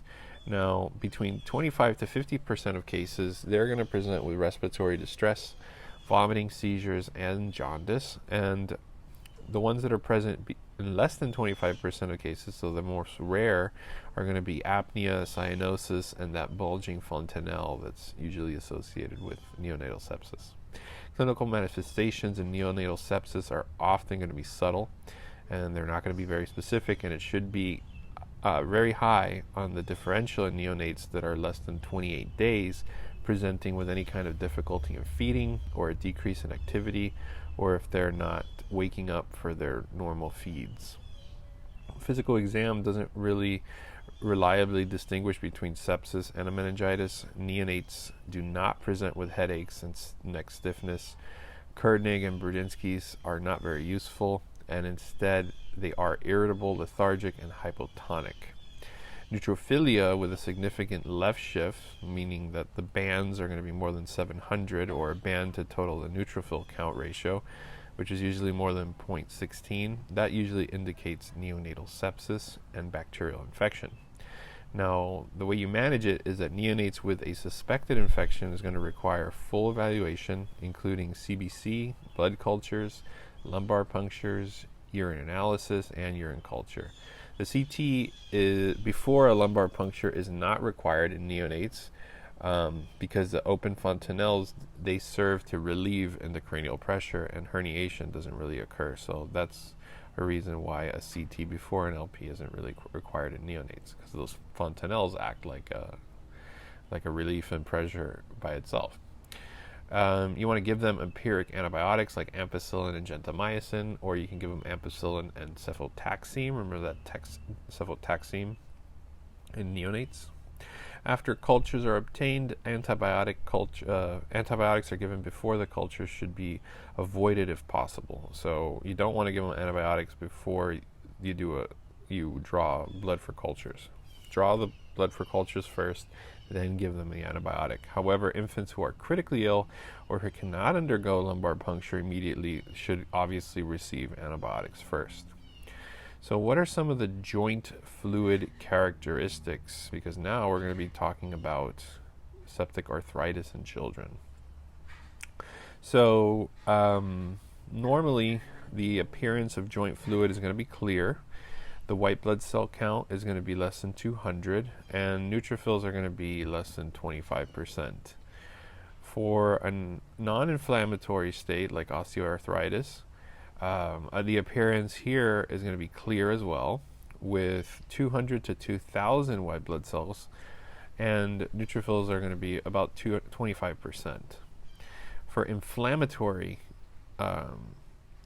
for inflammatory conditions like if they have crystals or rheumatoid arthritis, the appearance is going to be translucent or opaque. So there's a difference between clear and translucent. So translucent means that you can still see through that. It still is kind of like, you can kind of see through it. It's not 100% clear, but it's almost clear. And opaque just means that it's like, I don't know, like dishwater soap. It's very milky. 2,000, 100,000 white blood cells, and often neutrophils are going to be greater than 50%. And finally, for a septic joint, obviously it's going to look really bad, very opaque. The white blood cell count is going to be through the roof at 50,000 to up to or even over 150,000, and the neutrophils are going to be more than 80 to 90%. So some of the clinical manifestations or features of septic arthritis in children are going to be an acute onset of fever and joint pain. They can have fatigue or malaise, and they can refuse to bear weight on that joint due to pain. On physical examination, they can have erythema of the overlying skin. They can have warmth and swelling of the joint, also pain and active with passive range of motion. So range of motion can be very painful. On lab findings, you'll have an elevated white blood cell count, elevated erythrocyte sedimentation rate, as well as a C-reactive protein. And on synovial fluid, white blood cell counts are going to be more than 50,000, like we said earlier. So how do you treat them? So if they're between the ages of being a newborn to 3 months of age, the organisms in septic arthritis are going to be Staphylococcus or group B strep, and as well as gram-negative bacilli. So antibiotics in these cases are going to be anti-staphylococcal agents like nafcillin or vancomycin, and you want to give also on top of that gentamicin or cefotaxime. If they're older than 3 months, the organisms are going to be Staphylococcus, group A streptococci, and strep pneumoniae. And the antibiotics here for these patients are going to be nafcillin, as well as clindamycin, cefazolin, or vancomycin. So remember again that 28-day-old, the preferred cefotaxime is going to be the one that's going to be preferred because of that bilirubin connection. All right, next, septic arthritis is caused by a bacterial joint infection, and that's often preceded by skin or upper respiratory tract infections, and that's going to lead to an intermittent bacterial shower. This is then going to cause hematogenous spread to the synovial fluid, and the way you manage it is through arthrocentesis, IV antibiotics, and basically the arthrocentesis is done as a both diagnostic and therapeutic management, right? So you want to perform that as soon as possible due to the risk of a permanent joint destruction. You also want to obtain blood and synovial fluid cultures before administering empiric antibiotics. So arthrocentesis is a good management. I also said IV empiric antibiotics. Antibiotics should be narrowed after cultured results, obviously, are obtained, and a gram stain in culture can be falsely negative in patients that are already treated with an antibiotic. So that's always what you want to culture them first. If synovial fluid aspiration shows septic characteristics, remember you want to promptly do orthopedic consultation for emergency surgical drainage, and debridement and irrigation of that joint space is going to be the most important intervention in preventing long-term disability. Even a delay of 4 to 6 hours can lead to a femoral head necrosis. So that's very important to understand that if they show signs of septic characteristics, so remember, what were the septic characteristics? Was a very opaque synovial fluid with almost 150,000 neutrophils. You want to get that drained and debrided, irrigated most quickly because it can lead to femoral head necrosis in some patients. If the patient remains febrile or fails to improve after arthrocentesis and 48 hours of appropriate antibiotic therapy, an MRI should be performed to evaluate for concomitant osteomyelitis. Next, prosthetic joint infections. The timing here can be either early onset infections or delayed onset. So obviously early onset is going to be within 3 months of a primary arthroplasty. They're going to present with wound drainage, erythema, swelling, and often fever is present. Most commonly, the organisms are going to be Staph aureus, as well as gram-negative rods and anaerobes, also Pseudomonas and Pseudomonas. And the management is going to be to remove the implant or exchange that implant, and you want to also consider debridement and implant retention. So that would be an early onset of infection. So for delayed onset, obviously it's going to be more than 3 months after a primary arthroplasty. Early is going to be within 3 months. Delayed is after 3 months. Presentation is going to be persistent joint pain with the implant loosening or the sinus tract being formed. The most common organisms here are going to be coagulase negative staphylococci and even Propionibacterium species and enterococci. So remember that coagulase negative staph is going to be staph epidermidis. So that was prosthetic joint infections. Next up is going to be cat bites. They like cat bites and cat scratches. So for cat bites, this is Pasteurella multicida, which is an anaerobic bacteria, versus cat scratch. Remember, that was Bartonella henselae. So for cat bite, Pasteurella multicida, anaerobic bacteria, and the management here is that you want to do copious irrigation as well as cleaning of the wound. Prophylactic amoxicillin with clavulanate is given, as well as a tetanus booster as indicated, and you want to avoid closing that wound because it is an anaerobic bacteria. It's going to die with oxygen exposure, so keep it open. Cat bites are more dangerous than dog bites and human bites because they have sharper teeth and they can inoculate the oral flora into the deeper tissues. Amoxicillin has activity against Pasteurella multicida, and clavulanate acts against the oral anaerobes. A tetanus booster is given to children who are incompletely vaccinated or who were last vaccinated more than 5 years ago.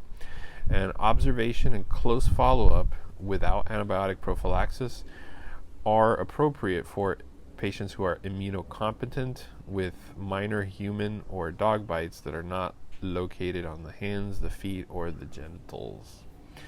So that was cat bites with Pasteurella multicida. First is cat scratch.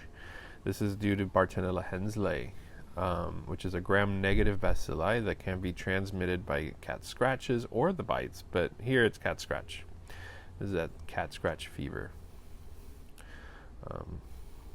Clinically, the manifestations are going to be a papula can be seen or on the scratch or bite site, but remember it's scratch. Regional adenopathy as well, with or without fever of unknown origin, more than 14 days. Diagnosis is usually clinical, with or without serology, and the treatment here is self-limiting. You can give them azithromycin in disseminated diseases for immunocompromised hosts. So remember, the regional lymph nodes follow bites after 1 to 2 weeks, and they resolve on their own within 4 to 6 weeks. Observation alone is going to be sufficient for patients who are immunocompetent with mild to moderate disease. And you want to confirm that with serology or lymph node biopsy, although the history and clinical diagnosis is going to be sufficient. You don't really want to biopsy people for no reason. Lymph node biopsy is going to reveal non-caseating granulomas with Warthin stari stains demonstrating organisms, and biopsy is going to be reserved for those in whom diagnosis is uncertain and the material is needed for culture or malignancy is a concern. So next up we have nocardia. And nocardia, or nocardiosis, is a gram-positive rod that's either beaded or branching. It's partially acid-fast, and it's also aerobic. The epidemiology here is going to be endemic in the soil, and the disease is going to follow inhalation of aerosolized saprophytes or traumatic inoculation into the skin. Most common is it's most common in immunocompromised or elderly patients. Clinically, the features are going to be systemic symptoms like in pneumonia. They can appear similar to TB. Also neurotropism, which is CNS involvement basically. That's going to lead to a brain abscess, and nocardia can also have cutaneous involvement. The treatment for nocardia is going to be trimsulfamethoxazole, and the second agent if severe or disseminated disease, as well as surgical drainage if there's an abscess. Pulmonary nocardia is going to develop within a period of days to weeks. Pulmonary nodules are most common manifestations, and tissue necrosis or empyema is present in 1/3 of the cases. High fever, chills, and weight loss are common and can mimic TB. 50% have extrapulmonary manifestations, so CNS and skin being the most common, and second-line agents can also be used that include like meropenem and linezolid. All right, so next up is actinomycin. Or not actinomycin, actinomycosis. So the clinical features of cervical actinomycosis are going to be like chronic, slowly progressive disease that causes non-tender indurated masses, extends through the tissue planes to form an abscess, as well as fistulas and draining sinus tracts. The mandible is going to be the most commonly involved site. The risk factors for actinomycosis are going to be dental caries, extractions, or infected teeth. So if you see anything like that, anything associated with teeth and infection, think actinomycosis as one of them. Gingivitis and gingival trauma, diabetes or immunosuppression, malnutrition, and local tissue damage from malignancy or irradiation. So the organism also forms a draining yellow pus or sulfur granules. So they like to ask that. It's yellow sulfur granules for actinomycosis. The diagnosis is going to be confirmed by tissue culture, but actinomyces is a fastidious organism that can take up to 3 weeks to grow. The treatment is going to be high-dose penicillin. They do love to ask that, usually for a prolonged period of time. So you're you're seeing about 12 weeks of that. Clindamycin can be an alternative for patients who are allergic to penicillin, and surgical resection is often required for more severe cases, like if they have a persistent sinus tract or extensive abscesses, but rarely curative with concurrent antibiotic courses. Next up is Legionella pneumophilia, and in Legionella, this is exposure to possibly contaminated water. So like recent travel, especially on a cruise ship or hotel stay within the last 2 weeks, contaminated potable water in hospitals or nursing homes. Clinical clues for Legionella are going to be fever, high-grade fever of over 102.2 or more than 39 Celsius. They can present with bradycardia, that's relative to high fever, as well as neurological symptoms, especially confusion, gastrointestinal symptoms, especially diarrhea, and if they can be also unresponsive to beta-lactam and aminoglycoside antibiotics. Some lab clues would be like hyponatremia, hepatic dysfunction, hematuria, and proteinuria. Sputum gram stain is going to show many neutrophils, but very few or no microorganisms. So now the overview of Legionella pneumonia, clinically, their features are going to be high-grade fever with relative bradycardia. They can have headache and confusion, as well as watery diarrhea. So remember that watery diarrhea with confusion and high-grade fever is Legionella. Lab findings are going to be hyponatremia. Sputum gram stain is going to show many neutrophils, but very few or no organisms. Remember that mnemonic for step 1, the ones that don't gram stain. I forgot the mnemonic, but it's something like these microscopic organisms lack color, something like that. Check out the first aid book on that one, but that's a big help whenever they ask you that the nothing showed up on gram stain. So if they ask you that something didn't show up on gram stain, they're pointing you into one of those lacking microscopic color mnemonic bacteria, or they're pointing you in a viral infection. The diagnosis would be done with a Legionella urine antigen test, and the treatment obviously is to give them respiratory fluoroquinolones or any newer macrolides. The primary source, remember, is water. That's where it lives inside the protozoan. Pulmonary involvement, often accompanied by other organ dysfunctions ranging from CNS to GI involvement to fulminant courses with multi-organ failure. On chest exam, that's going to reveal rales and chest x-rays showing interstitial infiltrates, and the diagnosis can generally be made by a culture from a bronchoscopy, though the organism is going to be very hard to culture, even with special stains. So it's never going to show up as seen in culture on the exam. A urine antigen test is going to be highly specific and readily available, and the definitive diagnosis is made by a combination of these two tests. So fluoroquinolones are favored when the condition is severe enough to warrant admission to the hospital. Another thing with Legionella would be like air conditioning units. I believe it was military barracks. And yeah, those are the big ones right there. Anyway, next up is going to be ventilator-associated pneumonia. That's a big topic nowadays, right? So, well, nowadays being the spring of 2020. So, ventilator-associated pneumonia. The evaluation of suspected ventilator-associated pneumonia would be, first of all, they're going to have an abnormal chest x-ray after a ventilator, being placed on a ventilator.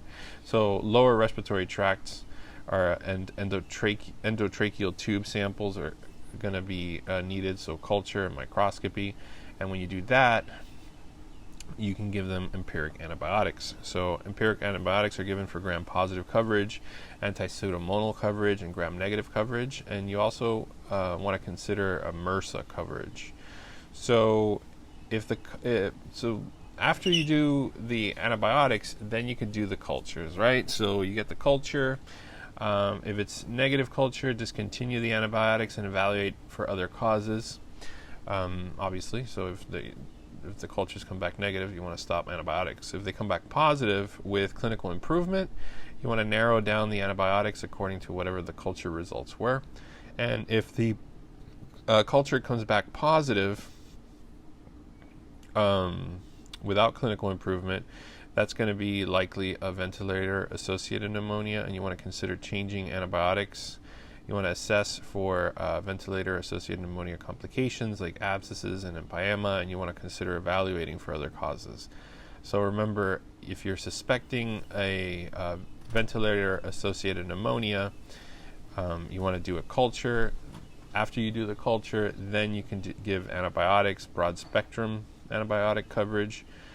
Then when you get the culture results back, you basically narrow that culture down to you narrow the antibiotics to whatever the culture came back as, and if it's negative, discontinue antibiotics, and so on and so forth. So ventilator-associated pneumonia is a type of nosocomial pneumonia that usually develops more than 48 hours after intubation. Commonly, it's caused by gram-negative bacilli like Pseudomonas, E. coli, and Klebsiella, and gram-positive cocci like MRSA and Streptococci. Clinical features would be fever, purulent discharge, difficulty with ventilation, and increased respiratory rate, and a decreased tidal volume, as well as leukocytosis. You want to perform a chest x-ray and follow the above table if abnormal. If you have a normal ventilator-associated, if it's normal, ventilator-associated pneumonia is unlikely present. Respiratory tract sampling should be performed before antibiotics because antibiotics decrease the reliability of the culture, but the empiric antibiotics are started ASAP because of the high mortality rate that ventilator-associated pneumonia has. CT scan may be needed to look for complications, and if patients with ventilator-associated pneumonia does not improve, it can also be needed for other causes if the clinical signs are negative. So that was what you're supposed to know on ventilator-associated pneumonia. And I think you're seeing a pattern now. I think you guys are seeing that first you want to, when you see their clinical features, the first thing you want to do is do blood cultures, CSF cultures, any kind of cultures first, right? Then you want to give them broad-spectrum antibiotics, and then after the broad-spectrum antibiotics, then you can wait back for the cultures to come back, and then start narrowing that, and so on and so forth. And that's pretty much the quick overview, generalized concept that you guys have to have. Next, osteomyelitis in children. So we talked about septic arthritis. Now we're going to be talking about beforehand. Now we're going to be talking about osteomyelitis. So osteomyelitis in children, if they're less than 2 months of age, we're thinking that it's most likely caused by a group B streptococcus or E. coli. If they're between the ages of 2 to 4 years of age, then that's Kingella infection. If they're older than 4 years old, then that's Staph aureus. So less than 2 months old, group B strep or E. coli. Between 2 to 4 years old, Kingella, and over 4 years old, then it's Staph aureus. And if they have sickle cell disease, then think Salmonella or Staph aureus. So the most frequently involved organisms for osteomyelitis are going to be Staph aureus, because it's also in infants and in children. Other organisms in infants are going to be group B strep and E. coli, like we saw in infants less than 2 months of age. And in children, you can also have strep pyogenes. Prosthetic devices like staph epidermidis and UTIs or urinary tract instrumentations, as well with Pseudomonas aeruginosa and Klebsiella. So if you get osteomyelitis now due to a nail puncture wound, so if they present you with a case that somebody stepped on a rusty nail and they have osteomyelitis, in case of a nail puncture wound, especially through a rubber shoe or the sole of a shoe, now you're thinking Pseudomonas aeruginosa. The clinical findings in cases of nail puncture wounds associated with osteomyelitis would be like local pain and swelling, fever, as well as a raised leukocyte count. Blood cultures can reveal the infecting microorganisms otherwise, and a bone biopsy may be needed. Plain x-ray requires about 2 weeks or more to show evidence of this disease, but the treatment here would be oral or parenteral quinolones and aggressive surgical debridement. This is actually really common. I mean, my dad stepped on a nail and had to go to the hospital, and explained all these beautiful scenarios in surgical debridement, getting his foot drilled through for cleaning, as he described it. But yeah, it's kind of crazy. So that's osteomyelitis and a nail puncture wound. Common question.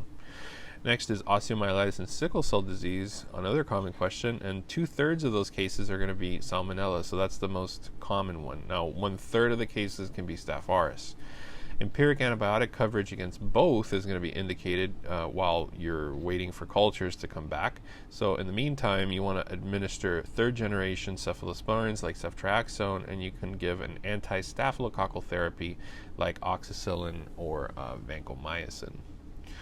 So next up is for vertebral osteomyelitis. So for vertebral osteomyelitis, they're going to present with fever, back pain, as well as focal spinal tenderness. If that's the case, what do you want to do next? Blood cultures, right?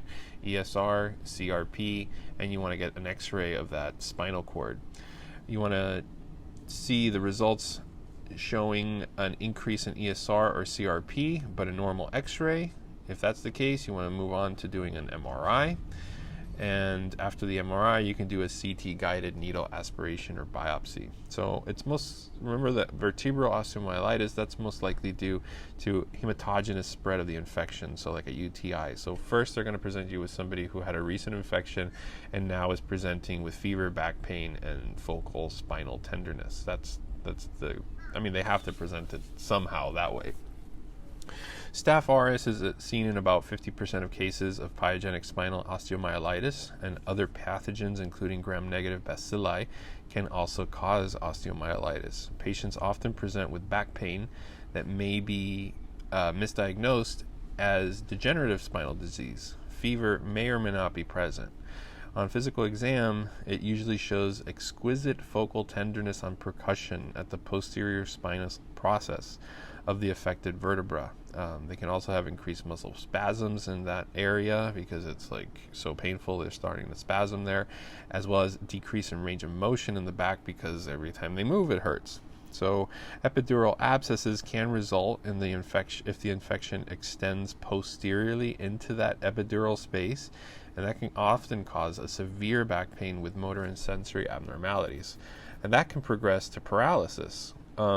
Initial workup is going to include to do a CBC, a blood culture, which is going to be positive in more than 50% of patients, an ESR, C-reactive protein, and plain spinal x-rays. Leukocyte counts can be normal, but the ESR and CRP are usually really high.